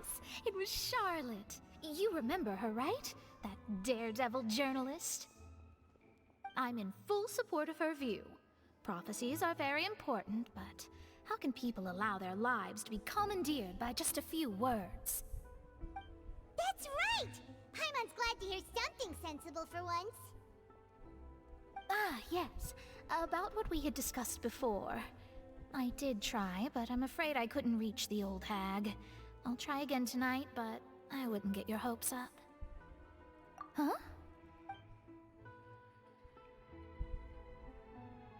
Goodness gracious. Are you serious? She said that even the god's gaze has blind spots. Pretty bold if you ask Paimon. The Hexen Circle members are certainly anything but ordinary. As for the mage named N, the old hag has mentioned her a few times. She said that N's sense of direction is incredible, and that she loves guiding those who are... But I've never met her, and if she were still alive, she'd be... Well, suffice it to say that the hag's at least a few hundred now, and N's been around for longer than that. Whoa. The Hexen Circle sounds like a scary group. But they must really stay in shape to live so long. Their abilities alone are pretty terrifying. If she came to see you personally, then the problem you're facing must truly be of great importance. Well, it's not like Paimon could understand anything she said. Yes, she was quite cryptic, but I suspect she means that there is still a way to turn things around. She didn't say when or what that would be, though, so perhaps it is something that you cannot know right now. Traveler, Paimon, are you two all right? Oh, we're fine. We're just a little down right now. It kind of feels like... I see. I feel that same sense of desperation. I guess you could consider me someone who has often witnessed fate. So far as I have seen, it cannot be swayed. But even so, I still hope for, and believe in, miracles. Astrology is eternal and rational, but fate may not be. It is cruel, but it can also be. Perhaps that's what En was trying to tell you. Not to lose heart, and to believe that what you are seeing playing out before you is not yet set in stone. I did originally think of steering clear of all this, but I couldn't. Even if this is all futile, I still wish to help everyone. If we don't struggle to the last, then how can we face the end when it comes? Huh. You do have a point. There I go, talking about astrological principles again. Sorry about that. The moment I start talking about work-related stuff... Oh, I need to get going. It was worth trying to comfort you, even if only a little. I believe that you'll help those who are struggling in the same way I did. I suppose that might be why we always seem to meet by coincidence. Paimon feels kind of moved by what Mona said. But also kind of sad. Hey, Traveler. Paimon suddenly feels like going outside for a walk. Let's go. Let's walk around the city, shall we?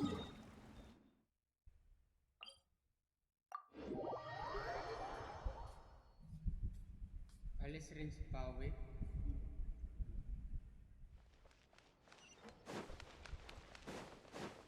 Ingat kayo, ah. Salamat sa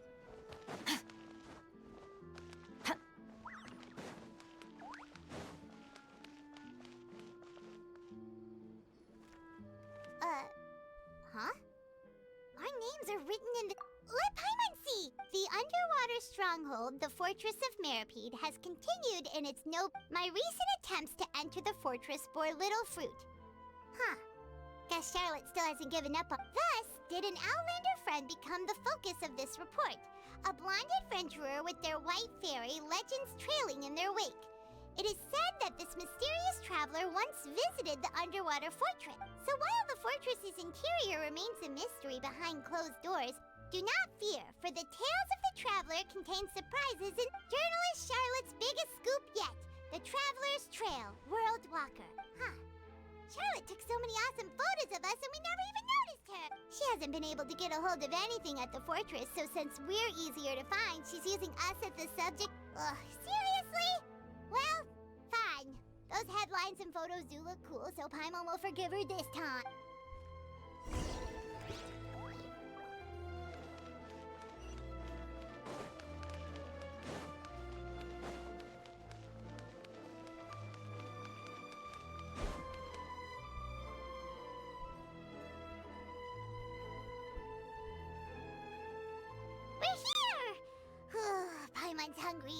Should we go in and get...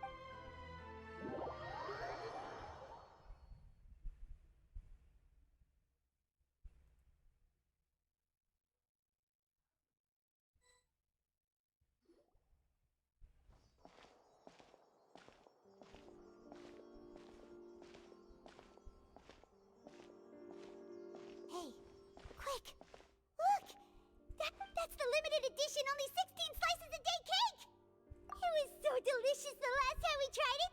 Despite the tense situation we were in, let's give it another go, Paimon! 1 slice of cake, please.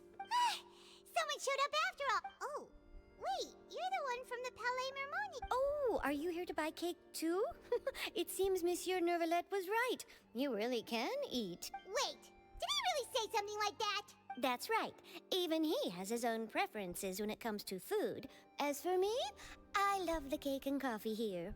Do you come here often? Usually every day. Every day? It's part of my daily schedule, apart from work. I shall have my cake and coffee. Then what if someone told you one day that this place would be closing soon, and you wouldn't get to eat cake here anymore? What would you think? But why would it close?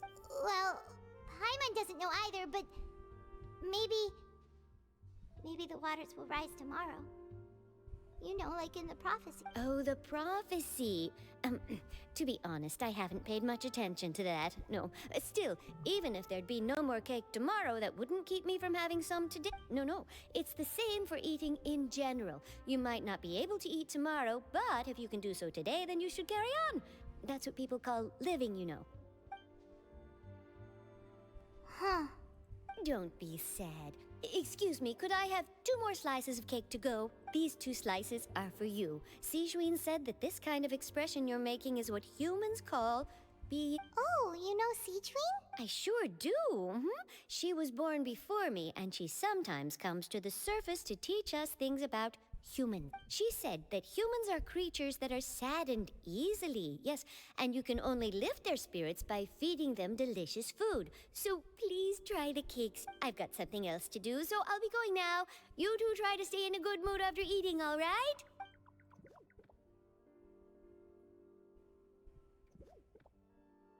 And there she goes. All right, let's dig in. I'm sure this cake will be delicious.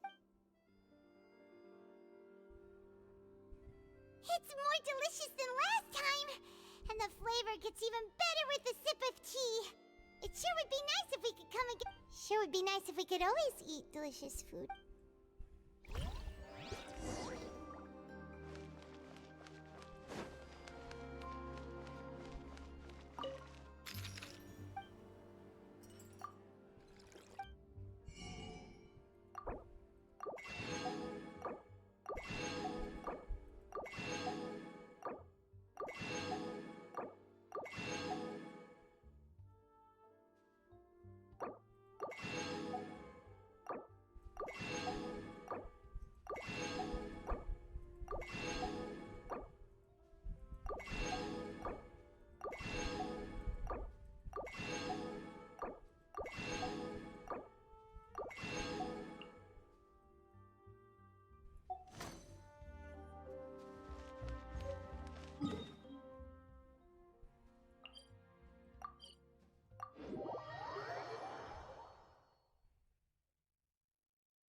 How?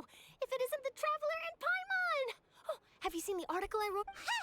You've got some nerve! You just used us to make some quick mora! Oh, you needn't worry about that. I heard that you were in Poisson some time back, so I sent you a letter to discuss just that. It appears you didn't receive it, though. It's all right, though. I've set aside the amount intended for you.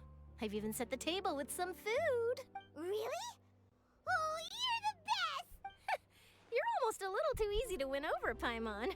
If I were a journalist with ulterior motives, you'd be in trouble now, you know. Oh, Paimon knows you're not like that. Still, what brings you here all of a sudden? Were you looking for me? When Mona mentioned you, we thought of coming to see you at work. I see. It seems you've already bumped into Mona here in Fontaine. So she mentioned me? What did she say? She said that you're a real daredevil of a journalist. Nice. In which case, can this daredevil journalist dare to request an exclusive interview with the legendary Traveler and Huh? So your article in the paper today does— Oh, of course it doesn't. That was more like live photography. What I'd like to do is dive deeper and ask you to talk about the things you've seen. Yeah, are we even qualified enough? Why not? If I say you're worth an interview, then you're worth it. But not right now, of course. I'll need a few days to prepare. Oh, in that case, we'll just chat when you have the time then? Oh, so that's a yes? Ooh, splendid! I'll tell the editor-in-chief immediately. I'll have to apply for lighting, a venue, some props, and... Whew, so much to get done now. Talk to you later. Wait, Charlotte, Paimon's still got a question for you. And what's that? If, just for example, Fontaine were to be flooded tomorrow, what would you do? Huh, that's the prophecy you're talking about, isn't it? I mean, I do hear about it often, but I've never once thought that the day could be tomorrow. If you're seriously asking, then I might try and think of a way to leave Fontaine. Oh, but I'm still a journalist first and foremost. That means I have a duty to be reporting from the scene. And secondly, I wouldn't forsake my homeland. That, from what I've seen, most people don't know what they'd do should the worst come to pass. In truth, it might be better just to behave like normal rather than worry over some. So in all likelihood, I'd probably still be prepping at the office for that interview of ours. I know what you're thinking. That sounds a bit sad, but I've always believed that it's best to do what you enjoy. Just think about it. If this nation really were to be suddenly destroyed tomorrow, but I still successfully finish an exclusive interview with a truly unique person, then the story I would wind up writing would truly be timeless. And then do you know what I'd do? Well, I'd write that story, send it for printing, and use messenger pigeons to get copies out to the various nations as soon as possible. I'm not a dreamer, nor am I a workaholic, but I do love my job, and I'd be proud of leaving such an article behind. But anyway, that's my answer. And on that note, I'll get back to my preparation. That's so nice. All of a sudden, Paimon actually... Anyway, let's go and take a look at the sea, shall we?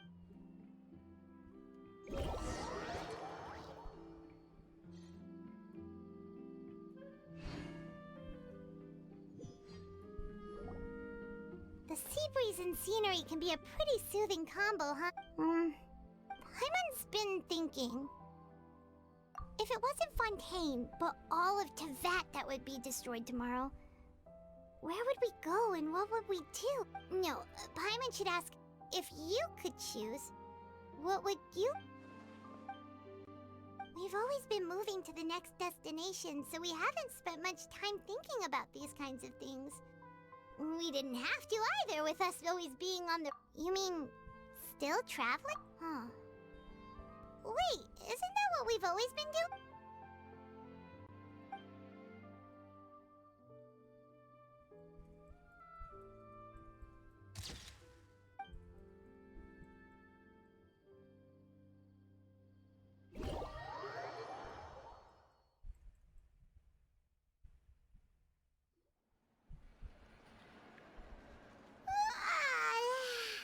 Feels like it'll grow more. But it's still better than the Fortress of Meripede, that's for sure.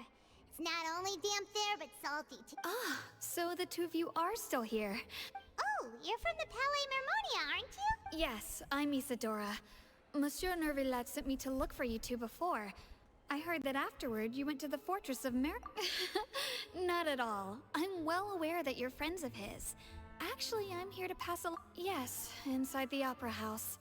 The Maréchaussée Phantom has declared the incident a riot? Well, that said, I don't personally... Lady Farina was watching a performance at the Opera House, and while she was resting during an intermission, some other audience members suddenly started loudly accusing her of doing nothing about the prophecy. And before she could respond, others started the crowd continued to grow, and protests against the Hydro Archon started to... So people have started to put the blame on Farina. Guess they finally found an outlet for the pressure they've been under due to the... I agree. People will naturally rely on gods, as is customary.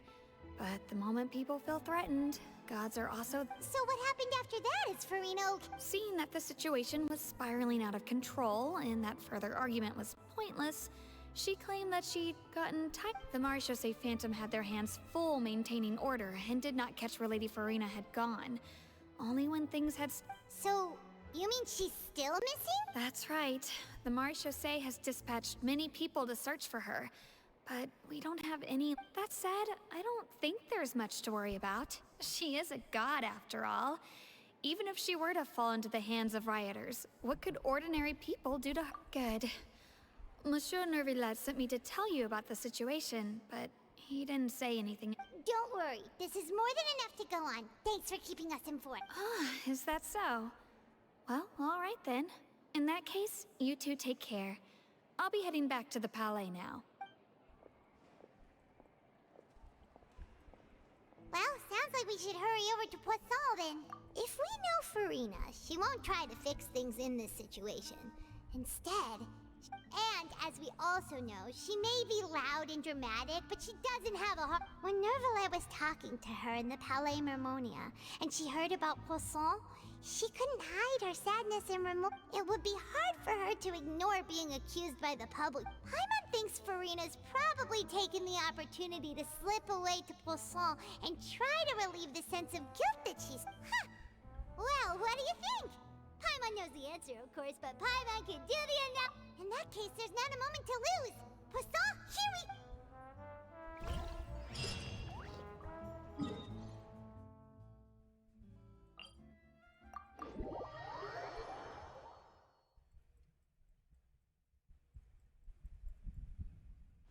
This place looks deserted.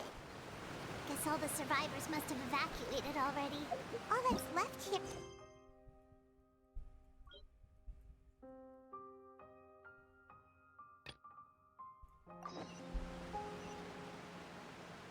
Could Farina really be here?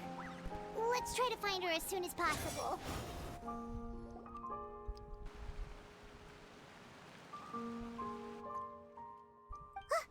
That's Farina, right over there. She really is here. Should I just give up? This is all meaningless. What was meant to happen did happen after all. Everyone's dead. I'm sorry.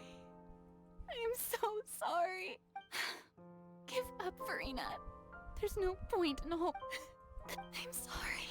But what can I even do? Other than to repeat meaningless Who's that? Don't worry, Farina. It's just us. So it is you, blonde traveler from another land. Why, I almost thought you were someone from that mob of my ignorant subjects. Come to kneel and beg for my forgiveness. Farina, you were crying just now, weren't you? The tear stains on your face are obvious. What do you mean, tear stains? Oh, I remember. The show at the Opera House earlier this morning was so moving.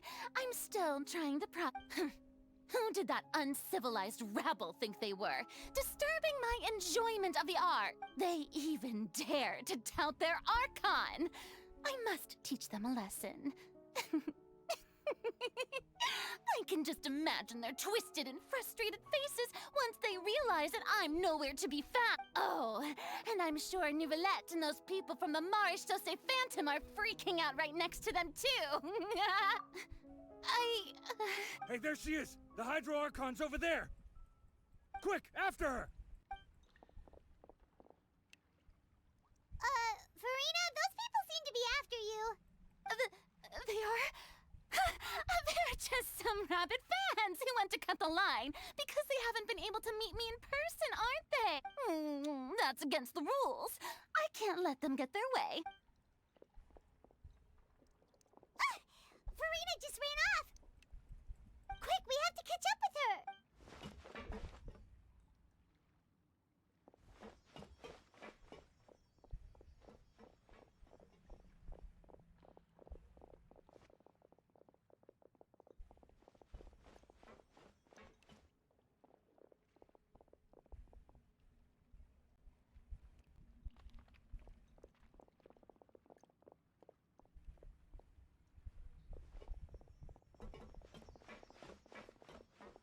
This should be the place, right?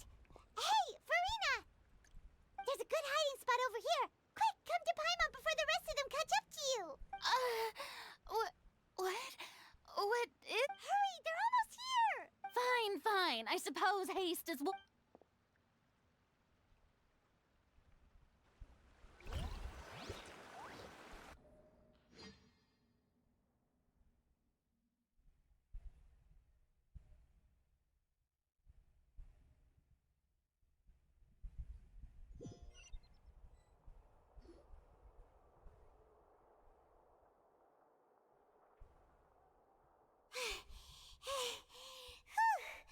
Paimon's exhausted.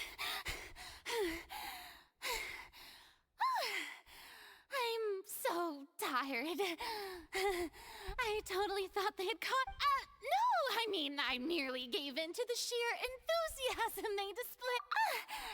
You're right. Yep, that's a good girl. What's happening? The ground's shaking. Is it an earthquake? Yeah. A quake of this kind preceded the flooding in Poisson, did it? It can't be. It's happening. Well, there's no need to worry too much about that. Neverlette's made some emergency plans, so the evacuation should go a lot smoother this time. Yeah, I hope you're right. But the people of Poisson, they've already...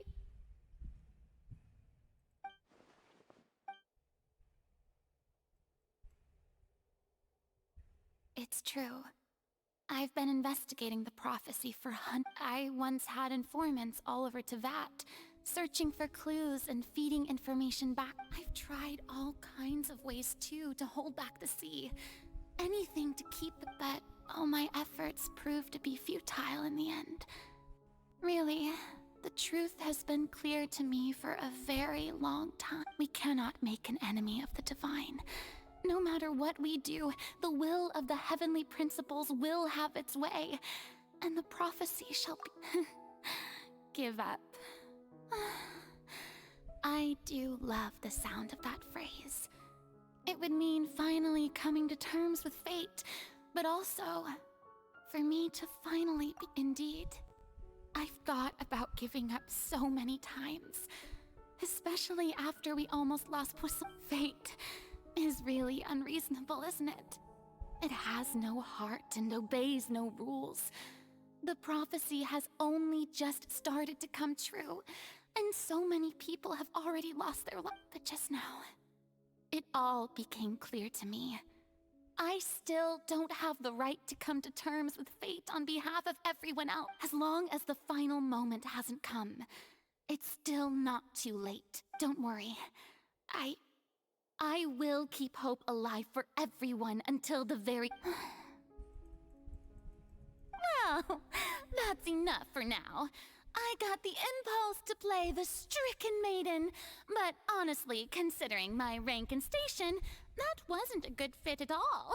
Don't take any of what I just said seriously. How could I possibly let Fontaine fall to the whims of trivial prop... Come on! Paimon could have sworn you were actually being honest. Cher, that's impossible.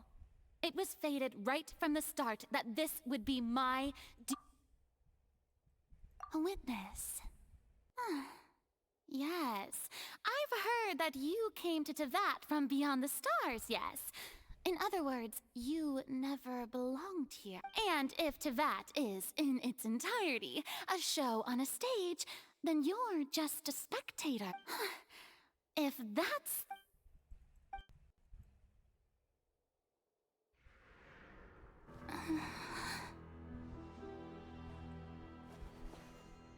I...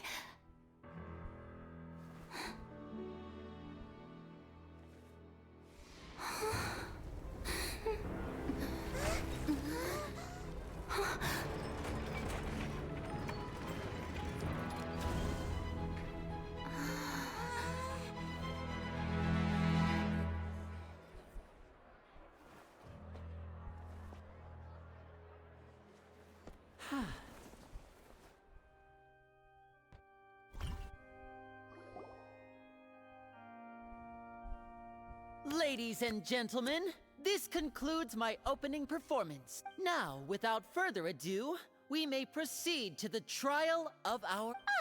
So, this is what it is.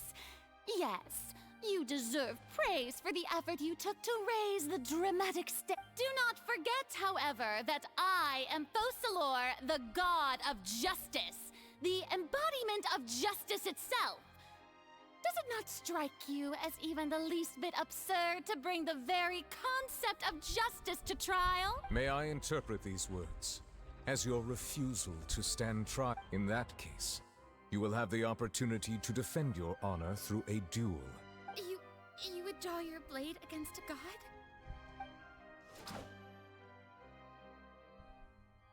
I see. It seems like you have made up your mind.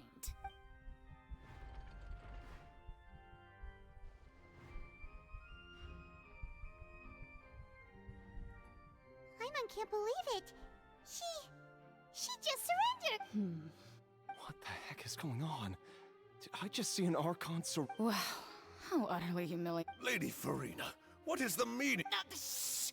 It would seem that there has been a misunderstanding.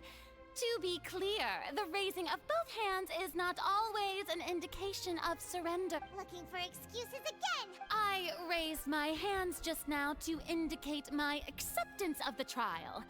No duel shall be necessary. I will admit that I've been running away for a long time. I'm sorry, everyone. I was unable to protect the people of Poisson. It is my duty to stand trial for my crime. You are not the only ones to be disappointed in me. I, too, am exceedingly disappointed in myself. But now, it is time for the Hydro Archon to show you her courage and resolve. I, Farina, will use this trial to show the world the true meaning of justice! This time, I will protect you. Applaud and rejoice. One of the most outrageous and fantastical arcs known to the opera epiclese is now unfolding before your eyes. Mark my words. This shall be one of the most exhilarating and brilliant shows ever to grace the stage of Fontaine. The trial of the Hydro Archon, Fosalor, will now begin! Woohoo! Oh, no! Why does it feel like Farina just took over the whole thing? Like, come on! Didn't she just get forced to stand trial for her Also, even though she's still acting super dramatic, she is taking this serious— All right, then. Who will be my opponent in this trial? The court asks the prosecutor to please take the stand. Is that so? Very well. Then please speak, witness of Tevat, my accuser and fated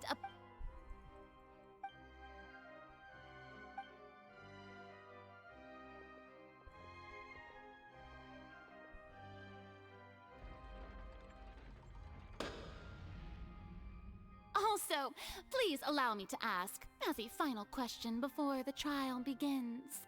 Just how much work did you do to force me? Well, we did do a lot of prep after the meeting that day. I can go over the tasks assigned to the Spina di Rosula, since they were rather straightforward and easy. Navia, the president of the Spina di Rosula. Most of the people who participated in the disturbance this morning were my subordinates.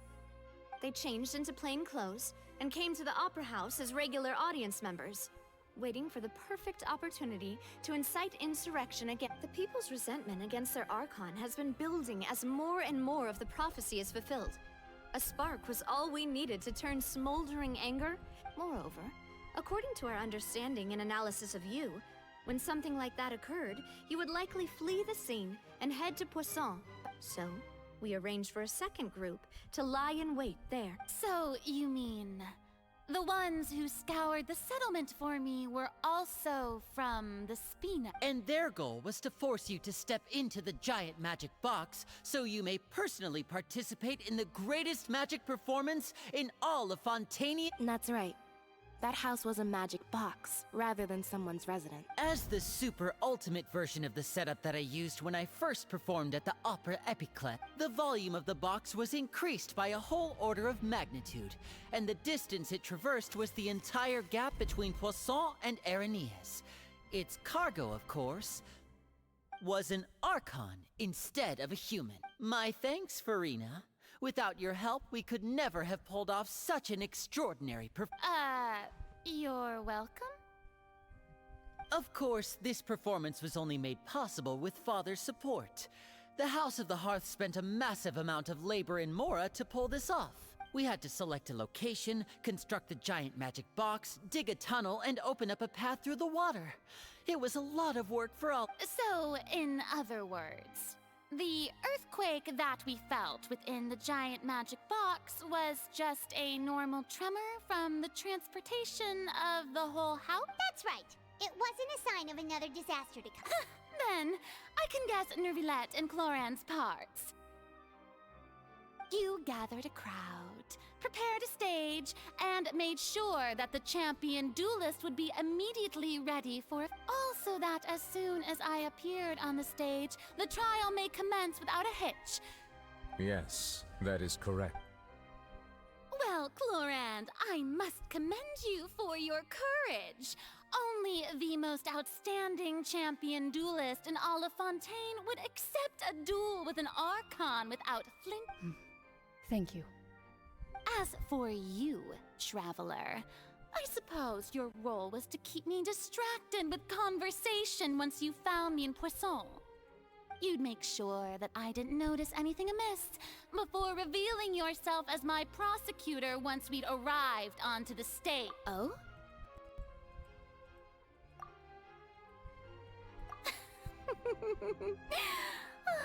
Is that so? Then I suppose I'm... It's fine. It matters not.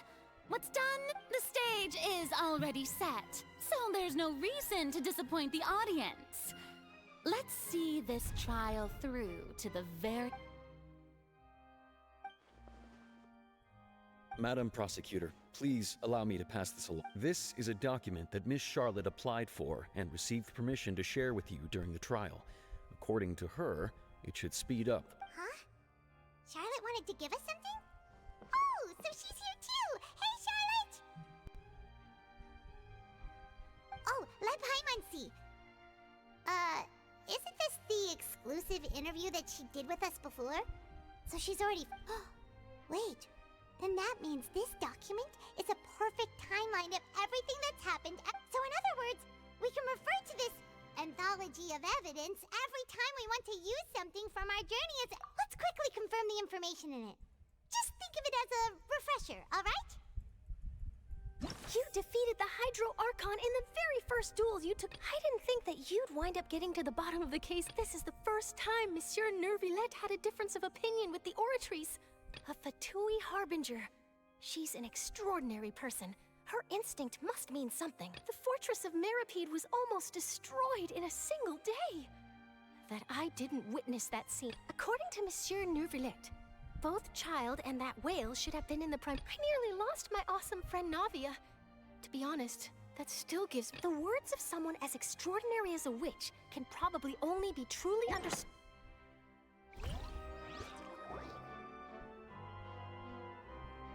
The prosecution and the defense are both in position. The trial shall now begin. Oh, come on! Nervilette. There's no need to repeat all the unimportant legal. Just fast forward to the part where the prosecution lays out my offenses. As the defendant and the lead actress of this performance, I still haven't even been informed of my supposed guilt. Of course, it is only natural for humans to struggle to understand the actions of a god. However, you will need more than that to convict me. That's true, but my charge here is unrelated to your conduct as an Archon. Instead, I would like to charge you as a fraud who's never been the Archon in the first place. Wait, what was that? Lady Farina's a fraud? Hey, I came here thinking that we were going to try the Hydro Archon for forsaking her duty, but did I hear that right? Charge accepted. Lady Farina, do you plead guilty to the charge? Lady Farina. I plead not guilty. How can I be guilty? There is no way that I, Focalor, otherwise known as Farina de Fontaine, a member of the Seven and the Regina of all waters, kindreds, peoples, and laws of Fontaine, could be anything other than your true Archon. Yeah. Even though Lady Farina can be rather eccentric, isn't it going too far to doubt her Yeah, I've never questioned her identity either. Sure, Lady Farina can be super irresponsible, but what grounds does that I have cause to believe that common sense will prevail in this case. Many of the members of the audience have known me as the Hydro Archon ever since they were born. There would be no fooling their memory. See? Even the Oratrice has decided to show me its favor. Are you sure you want to commit to a charge that will never... If you wish to drop the case, I can promise you as the god of justice that you will not have to face trial for making a false accusation. We will treat everything that's happened as a dramatic spectacle and move on with our lives. What do you say? An argument with near impossible odds, huh? We have to not only refute Farina's claims, but also overturn the long-held beliefs of— Well, I tried to give you the chance to surrender. If you must persist, then let me ask. If you believe I'm not the Archon, then what manner of being do you think I am? And if I was not the Archon, then how did I manage to live for over 500 years?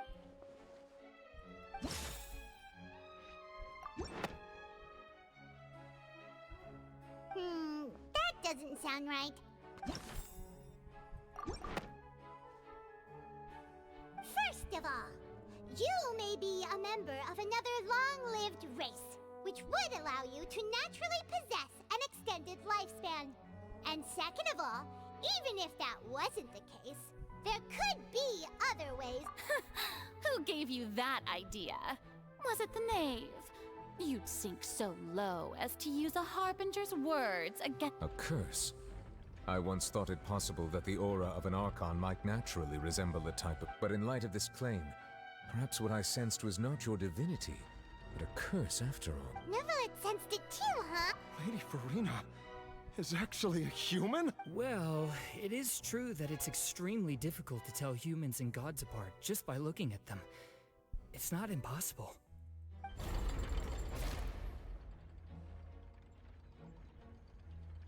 Well, don't start celebrating too early now. Even if I have been carrying a curse like you said, how does that prove that I am merely a... Besides, everyone knows that the main difference between a human and a god is the possession of authority. Gods can do what humans cannot. That's why they're worshipped as gods. For centuries, manifestations of my authority have served the nation of Fontaine. One need only to turn their eyes towards the Oratrice Mécanique d'Analyse Cardinal in this very opera house, or consider the endemnitium that is used in every aspect of life.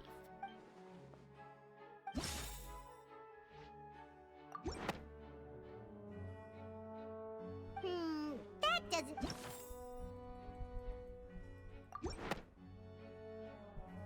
You tried to reference the Oratrice. But weren't you as confused as all the rest of us when the Oratrice declared Child to be guilty without any proof? Otherwise, you should have come up with a good explanation for that by now. Didn't I make myself clear at the time? The decisions of the gods are naturally difficult for humans to comprehend. There is no need to provide. Lady Farina, I believe a reminder of your current circumstances is while the court is in session, the principles of justice and the law must come before all else. While you are an Archon, you are also first and foremost the defendant in this trial. You will prove yourself unable to defend against the prosecution's charges if you continue to withhold vital information against the rules of the court. I never thought you'd use that kind of rhetoric against me. That was no trick of rhetoric, Lady Farina. I've merely reiterated the rules of the court. Rules that all should respect and follow. So, you neither knew why Child was declared guilty, nor did you understand the structure and operations of... Instead of having been created by you, the manifestations of authority you mentioned have been made by the real Hydro Archon, haven't they? The real Hydro Archon? Well, now you're really losing me. It is true that I did not know why the Oratrice gave out a guilty verdict that day. But the Oratrice handed out that verdict unilaterally. And it has been operating independently ever since it was first created.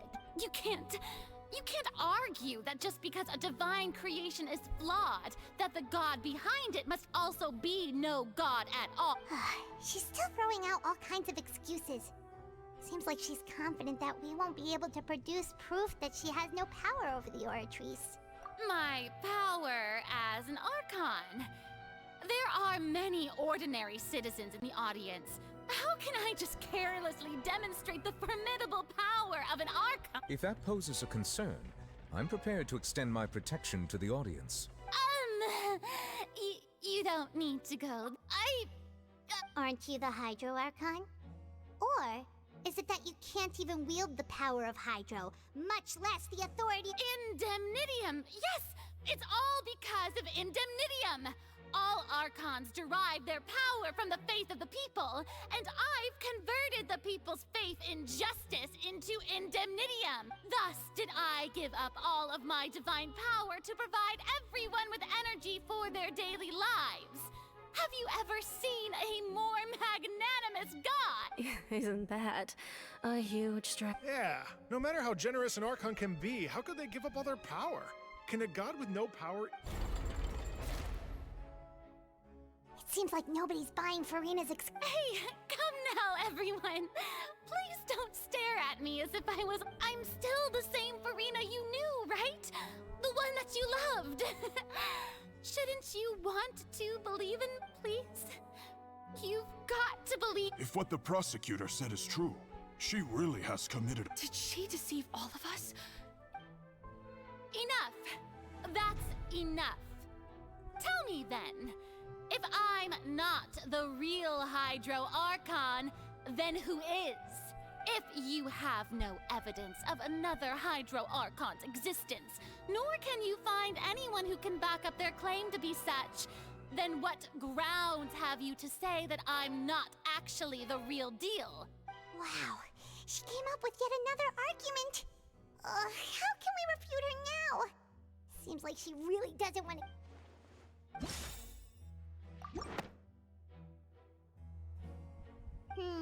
that doesn't... It has been established that all Fontainians can dissolve in water from the primordial sea. And since you insist on claiming to be a god and not a human, then there's a method that you can use right here and now to eliminate all suspicions of you being the latter. Miss Navia, please apply to serve as a temporary attorney for the prosecution before addressing the court. Though you act in partnership with the prosecutor, you must still adhere to proper procedure. Super sorry, Monsieur Chief Justice. I swear this really will be the last time that I'll speak out of now. I've brought some seawater from Poisson. As everyone knows, a massive flood struck the area not long ago, taking many lives, including those of some of my close... So, Miss Farina, Would you dare to touch some of the seawater? If we are to believe that you are indeed the real Hydro Archon, touching the seawater would have no effect on you. All it should do is strengthen your case. But if you don't dare to touch it, then we would have basically proved the reverse. Oh, and I must remind you that after the disaster at Poisson, nobody wants to see any more people dissolve. I do hope you'll act prudently and choose the simpler path of admitting guilt. Navia from the Spina di Rasula. The Spina has governed Poisson for many years. I guess her suggestion is valid. If Lady Farina is indeed just a human, she's probably Fontainian like all the rest of us. Would she really dare to try?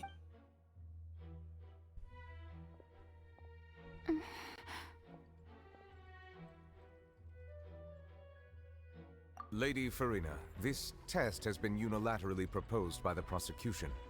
As it falls outside the realm of standard court proceedings, you possess the right to decline participation. Well, of course he had to tell her that. But refusing to participate is basically the same as a She's just staring at the water without saying a single word. It really does seem like she's quite terrified of it. What's going on? Is she really planning to... Due to the inherent risk of the test, Lady... Hey!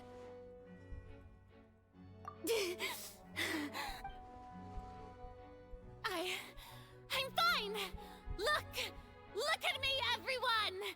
My hand is still here! I haven't been Will you believe me now? I really am your Archon! I'm nothing like a normal human who would fall apart as soon as they touch this water! Really? Was this not the most obvious thing? Miss Siegewing? If you're present, Miss Siegewing, please come forward and attend to the defendant. Siegewing?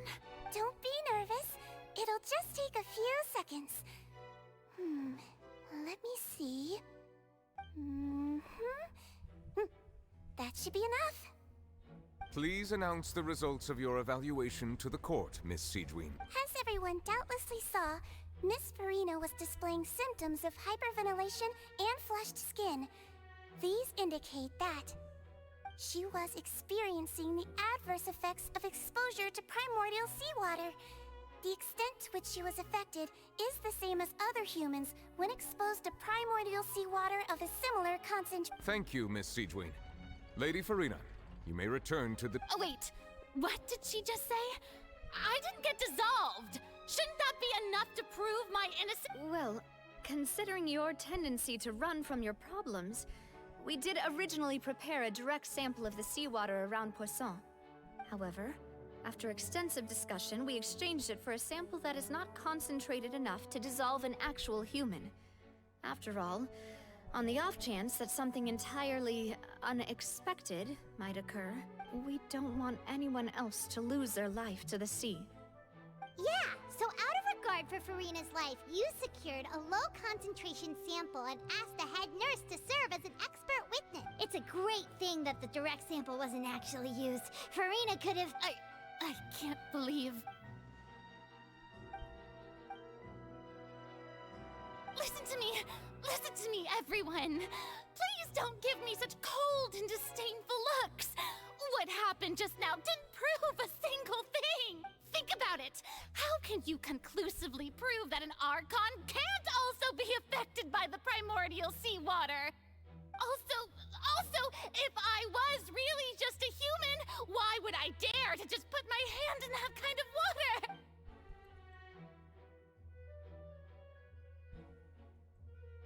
Please, everyone, anyone, just listen to me! I swear, I really am your Archon.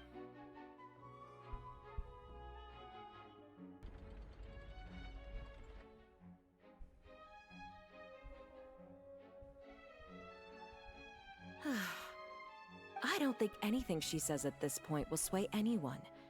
The odds are just too stacked. With all the things that have been said, Paimon doesn't think there's any way left for Farina. I believe the time for arguments and presentation of evidence has come to an end. If there are no objections, we will move on to the final judgment.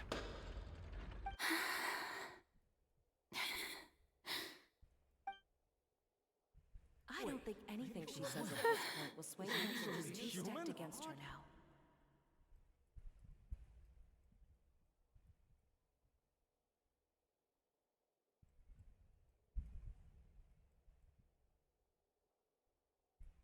In my capacity as Chief Justice, I shall now render judgment on Furina's misrepresentation of herself as the Archon of Fontaine.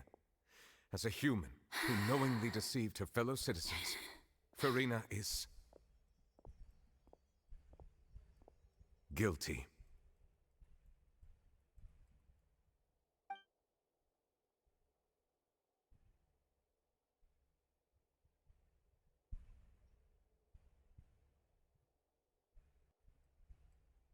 We shall now turn to the Oratrice Mécanique d'Analyse Cardinale to render the final verdict on the charges.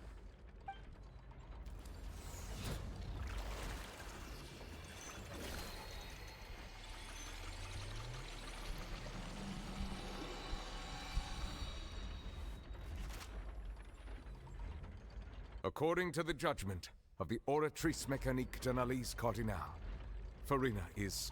Well, what's wrong? What's the Oratrice's verdict? No. The Oratrice also displays a guilty... Isn't that correct, then? However, the exact wording of the verdict is thus. The Hydro Archon, to be punished via the death sentence. The death sentence? That's actually one of the available sentences? I've always thought that it was just... The one and only time the death sentence has been handed out at the court. And it's been given to the very person we've worshipped as the god of justice? What an unexpected... Furina's been sentenced to death by the Oratrice? We just wanted to use the trial to show her the seriousness of things so she'd tell us the truth. How did things escalate? This outcome is indeed quite strange. According to Fontaine's current definitions of justice, as well as its recommendations for criminals, is this sentence really appropriate for the crimes that have been committed? Yeah! Even Fontaine wasn't sentenced to death by the Oratrice. You know, the real evil mastermind behind the serial disappearance. Indeed. Not only is Furina's sentence overly excessive, the very point of our trial today was also to prove that Furina has never been the Hydro Archon in the first... But now, the Oratrice seems to have deliberately invoked the title of the Hydro Archon. What does this mean?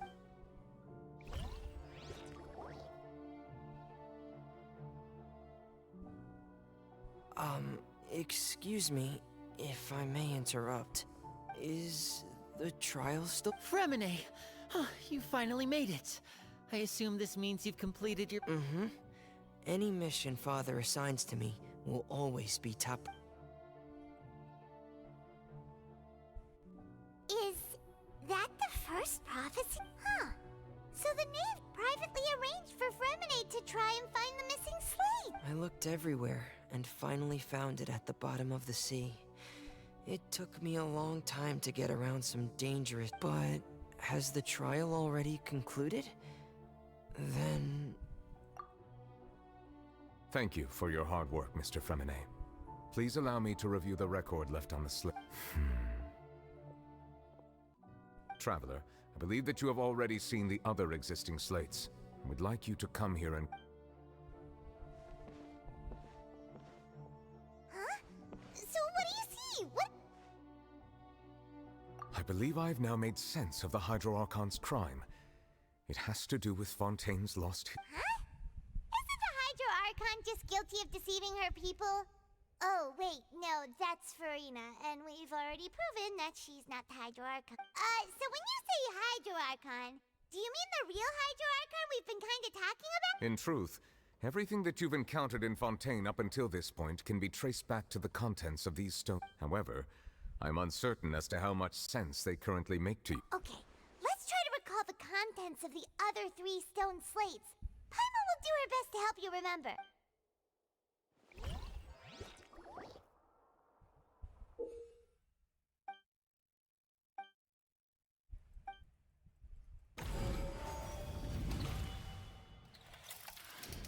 The first stone slate describes what you just said. It seems to show the previous Hydro Archon using her divine power, and then the Oceanids turn into... Does that mean that Fontainians are transformed Oceanids? Oh, Paimon wasn't expecting that. But if Oceanids can turn into humans, then perhaps this process can be reversed as... The second stone slate shows Celestia floating in the sky, and the Hydro Archon and her people worshipping it together.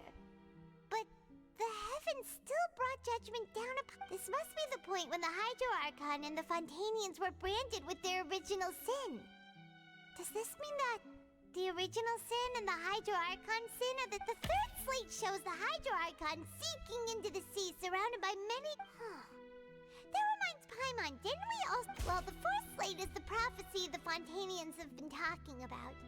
People dissolving into the sea, the Hydro Archon crying on her throat. We didn't believe that such a crazy disaster could happen at first, did we? But after that incident, it was just a question of when and not...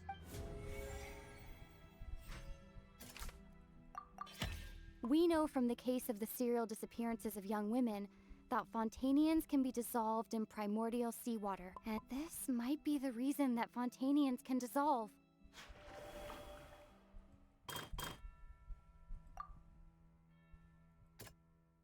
That doesn't sound...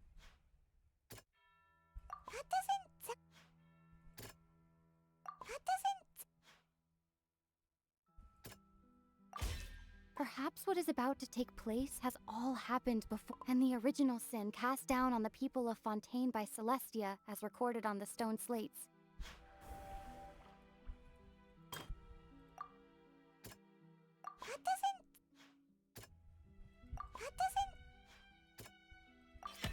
It's not as simple as falling into the sea. When Navia fell into the sea, her consciousness was subjected to the stone slates show the people gathered around the Hydro Archon in the sea.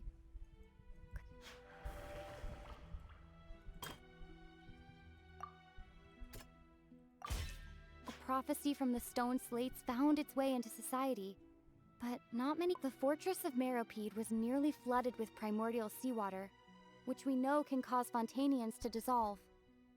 It seems increasing. If we hadn't dealt with it in time, things could have...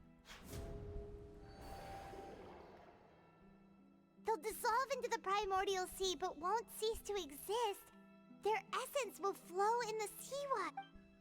The Hydro Archon was sentenced to death in court, shocking everyone present. Perhaps this means that her sin was actually... Navia fell into the water inside those ruins, and she nearly dissolved.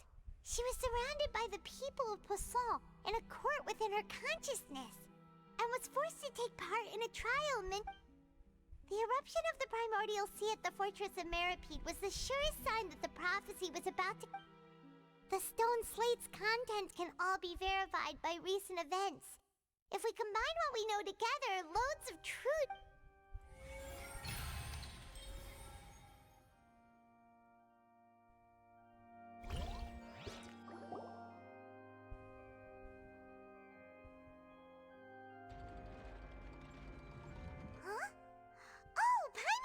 Now, so that's how you can make... But then it feels like we're going to have to share some truly... Let's hear them. Incredible. Linny, did you... We're not real... All Fontainians were originally created by the late previous Hydro Archon, with Oceanids as their big... The evidence for that can be found in how only Fontainians could dissolve in primordial... Oh, and according to Navia, when she was about to get dissolved, she also saw everyone gathered around for a trial. All of... Indeed. Yeah, and it follows from the content of the first slate that she probably angered Celestia by creating humans without prior... That could also explain why the Oratrice judged the Hydro Archon to be guilty. It's to account for that ancient sin. The Hydro Archon's true sin was created. And yet, after many hundreds of years, the Hydro Archon's creations have turned around to try to judge the Archon within the Opera Epiclese. The twists of history. Yeah! Isn't the image here just like when Navia... So wouldn't it be trying to show the image of the Hydro Archon also falling into the sea once the prophecy has been fulfilled in the end, the people will all be dissolved into the waters. And only the Hydro Archon will remain weeping on her throne. Only then will the sins of the people of Fontaine... Did Paimon get all that right? You've made some keen deductions. I must say, given how much you still don't know, it is impressive that you've already managed to connect so many pieces of... However, while you were able to decode all the information on the slates, they've also been etched with an additional layer of hidden. When we were at the ruins, I tried to decipher the hidden information recorded in the slates. But since we only had 3 slates at the time, I was unable to come to a full conclusion. Now that the slate collection is complete, I shall make another attempt to decipher the narrative recorded within. If everything goes well, we should finally be informed of the unadulterated.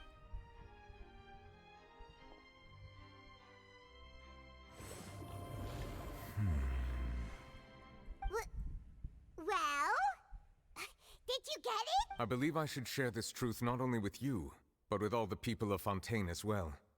I will try to briefly summarize. Your hypotheses regarding the origin of Fontainians and the sin of the Hydro Archon were both correct. In the Fontaine of old, the previous Hydro Archon sensed the yearning of her Oceanid familiars for life on land.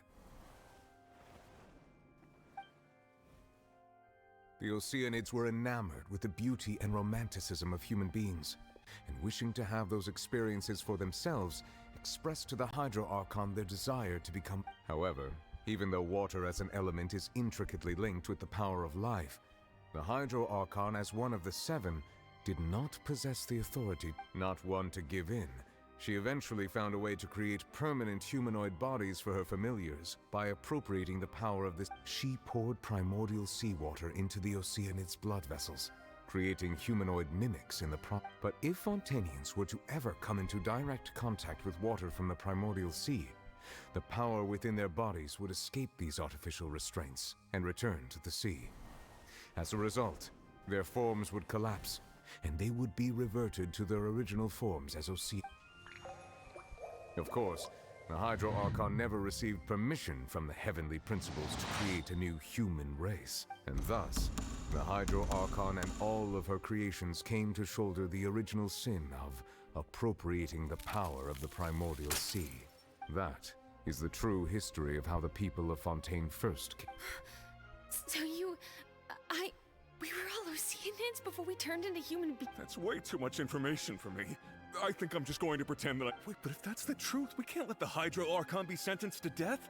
After all, her only sin was This really might be too much information for your regular Fontainian, but it does answer a lot of our questions. Alas, your hypothesis regarding the 3rd and 4th stone slates was inaccurate.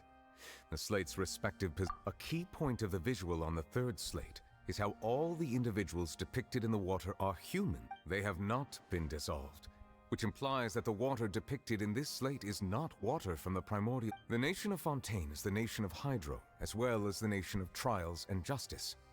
Instead of being the literal element, the water in the scene symbolizes judgment and justice. You may also recall Navia's experience. When she fell into the sea, her consciousness was surrounded by that of many others who intended to hold a trial to determine her. Therefore, the meaning of the 3rd that the people of Fontaine shall try the Hydro Archon at the court of... Yes, it refers to our I think I'm following now. So, what you're saying is, even though we decided to put on this trial to avoid fulfilling the in truth, everything we've done has happened exactly as the prophecy foretold. So now, it seems, we're the ones making what should we do? Huh. No matter what, the prophecy will be fulfilled. Is this what it feels like to be a prisoner of fate? If that's the case, does that mean the scene in the 4th slate will also be fulfilled? Traveler, I would like to point out another small fallacy in your deduction. About the 4th slate, you probably thought that the eruption of primordial seawater beneath the fortress of Meropide served as the surest sign that the prophecy was... However, I believe that rather than being a sure sign, that eruption could in fact only be a small warning of something far worse. As for the root cause of the catastrophe, I believe you've already encountered it.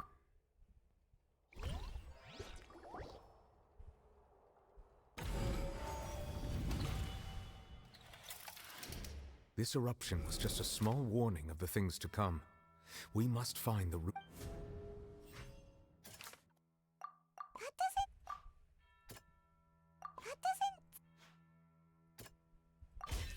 It was both dream and reality. If we're talking about a true culprit. That could only be that thing inside the primordial sea, The truth, the original sin, the trial, and the root cause of the disaster.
That was way too close!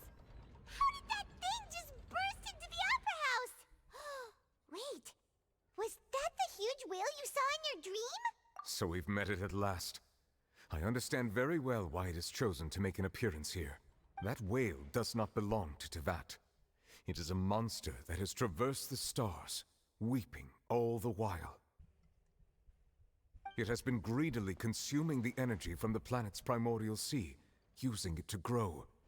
That is the main cause for the rising sea level. And once it has finished consuming all of the energy contained within the sea, its next... You said that when the Hydro Archon first created Fontainians out of Oceanids, she filled their blood vessels with Precisely. That whale finds the blood of Fontainians nigh impossible to... Therefore, when it left the primordial sea, it decided to make its next stop a packed opera house full of food. Food in the form of We just barely managed to push it back, right? In that case, won't it come back to target the people again once it's managed to recover its strength? That is correct. Indeed, it is more accurate to say that we should thank that Harbinger for buying us some time. Without him, the whale would have likely come onto land far sooner. From the way he looked, he must have been fighting the creature for quite a long time. That battle maniac. We've always known that he had a special connection with that whale, but we definitely didn't expect it to help us out. Anyway, now that we know that this whale is the actual cause of the disaster recorded in the prophecy, all we need to do to stop the prophecy would be to find a way to beat it up. It is too late. It had already absorbed too much of the primordial sea's energy before we could notice it.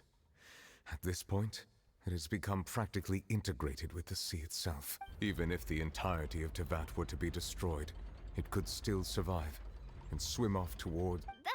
That's not something I will accept. We've already done everything we can, and we even found the true culprit. We've come so far. You can't just tell me that the last hurdle is some impossible foe. That's just not fair. Indeed. That's not how a grand performance should end. I'll fight it to the end. No matter what. So the prophecy will be fulfilled no matter what, huh?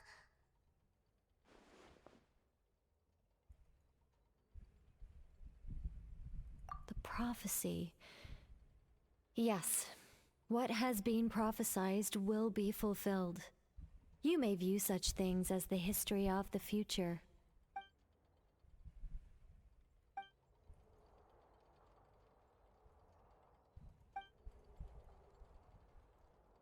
Just as prophecies are usually only the future as seen from the perspectives of the gods, Could things be happening in hidden corners, where the gods' gate ultimately...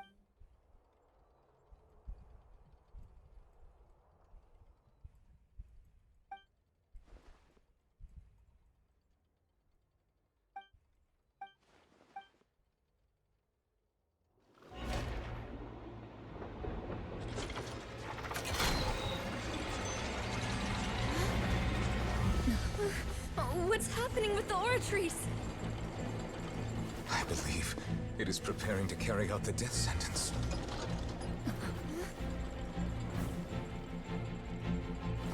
Farina!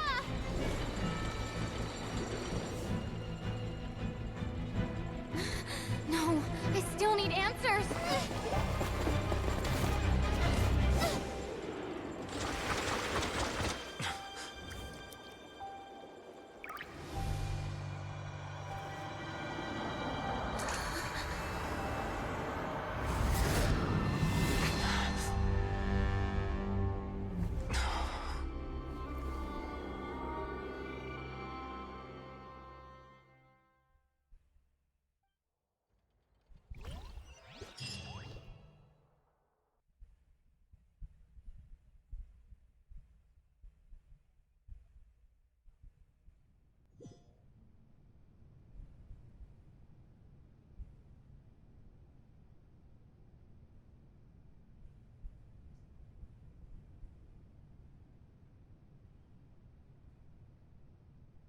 You... Sorry. That shocked expression on your face is just too amusing. I couldn't help myself. You are not Farina. Ah, the sweet sound of bewilderment. Marvelous. A sure sign that my attempt to deceive everyone was a resounding success. But to answer your question, I am Focalor. You know, the god. Focalor? Why did you deceive... Oh, that wasn't my goal, of course. Goodness, no.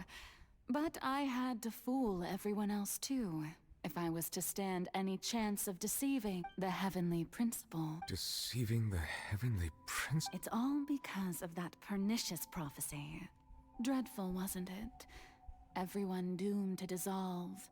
Fontaine condemned to be flooded. One was not amused. In fact, one was positively bemused when that problem was thrust upon me by my dearest predecessor. That's the former Hydro Archon Egeria, for the uninitiated. It hardly gets more disastrous than a preordained national catastrophe. She knew full well that the prophecy would surely come to pass. And as one of the seven, she also knew full well that one defies the heavenly principles at one's So yes, as you have no doubt surmised, it was a rather impossible situation that I found myself. I spent a terribly long time mulling it over, alone on the ocean floor. And I was almost growing barnacles by the time I finally realized there was only one possible solution to this.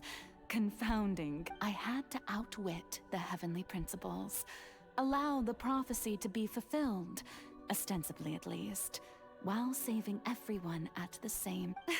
I'm a genius, I know.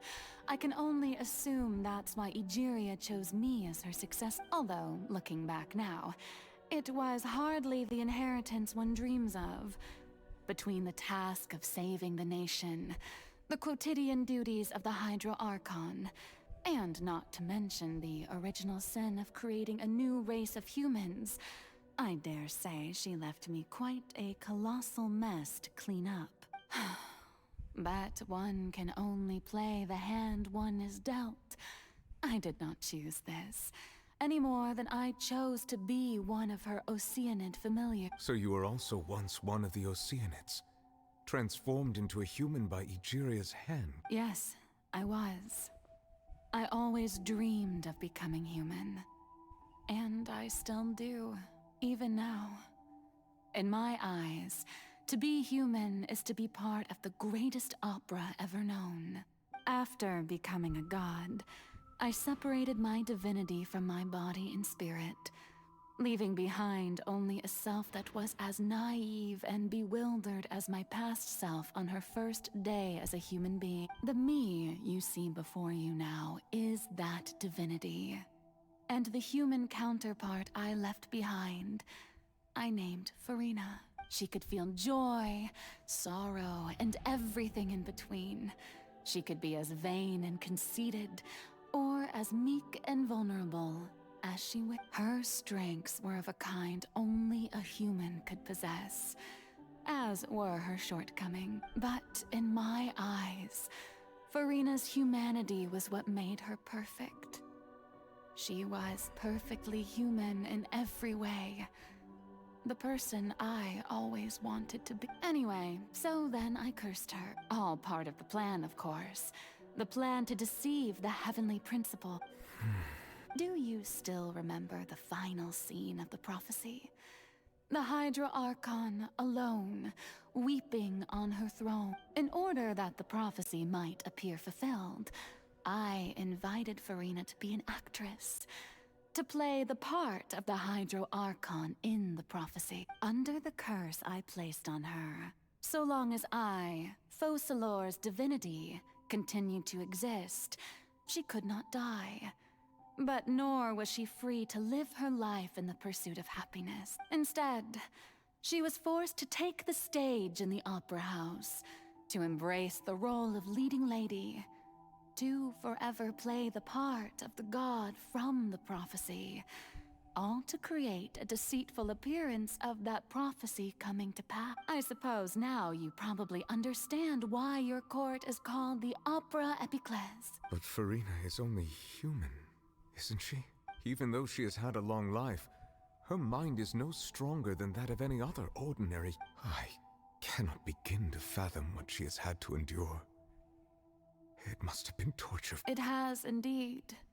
And although she is, in a sense, me in human form, I most definitely owe her an apology. It's been 500 years, and all along, she's been playing her part in the most unimaginably long, unbearably lonely, and agonizingly painful opera of all time.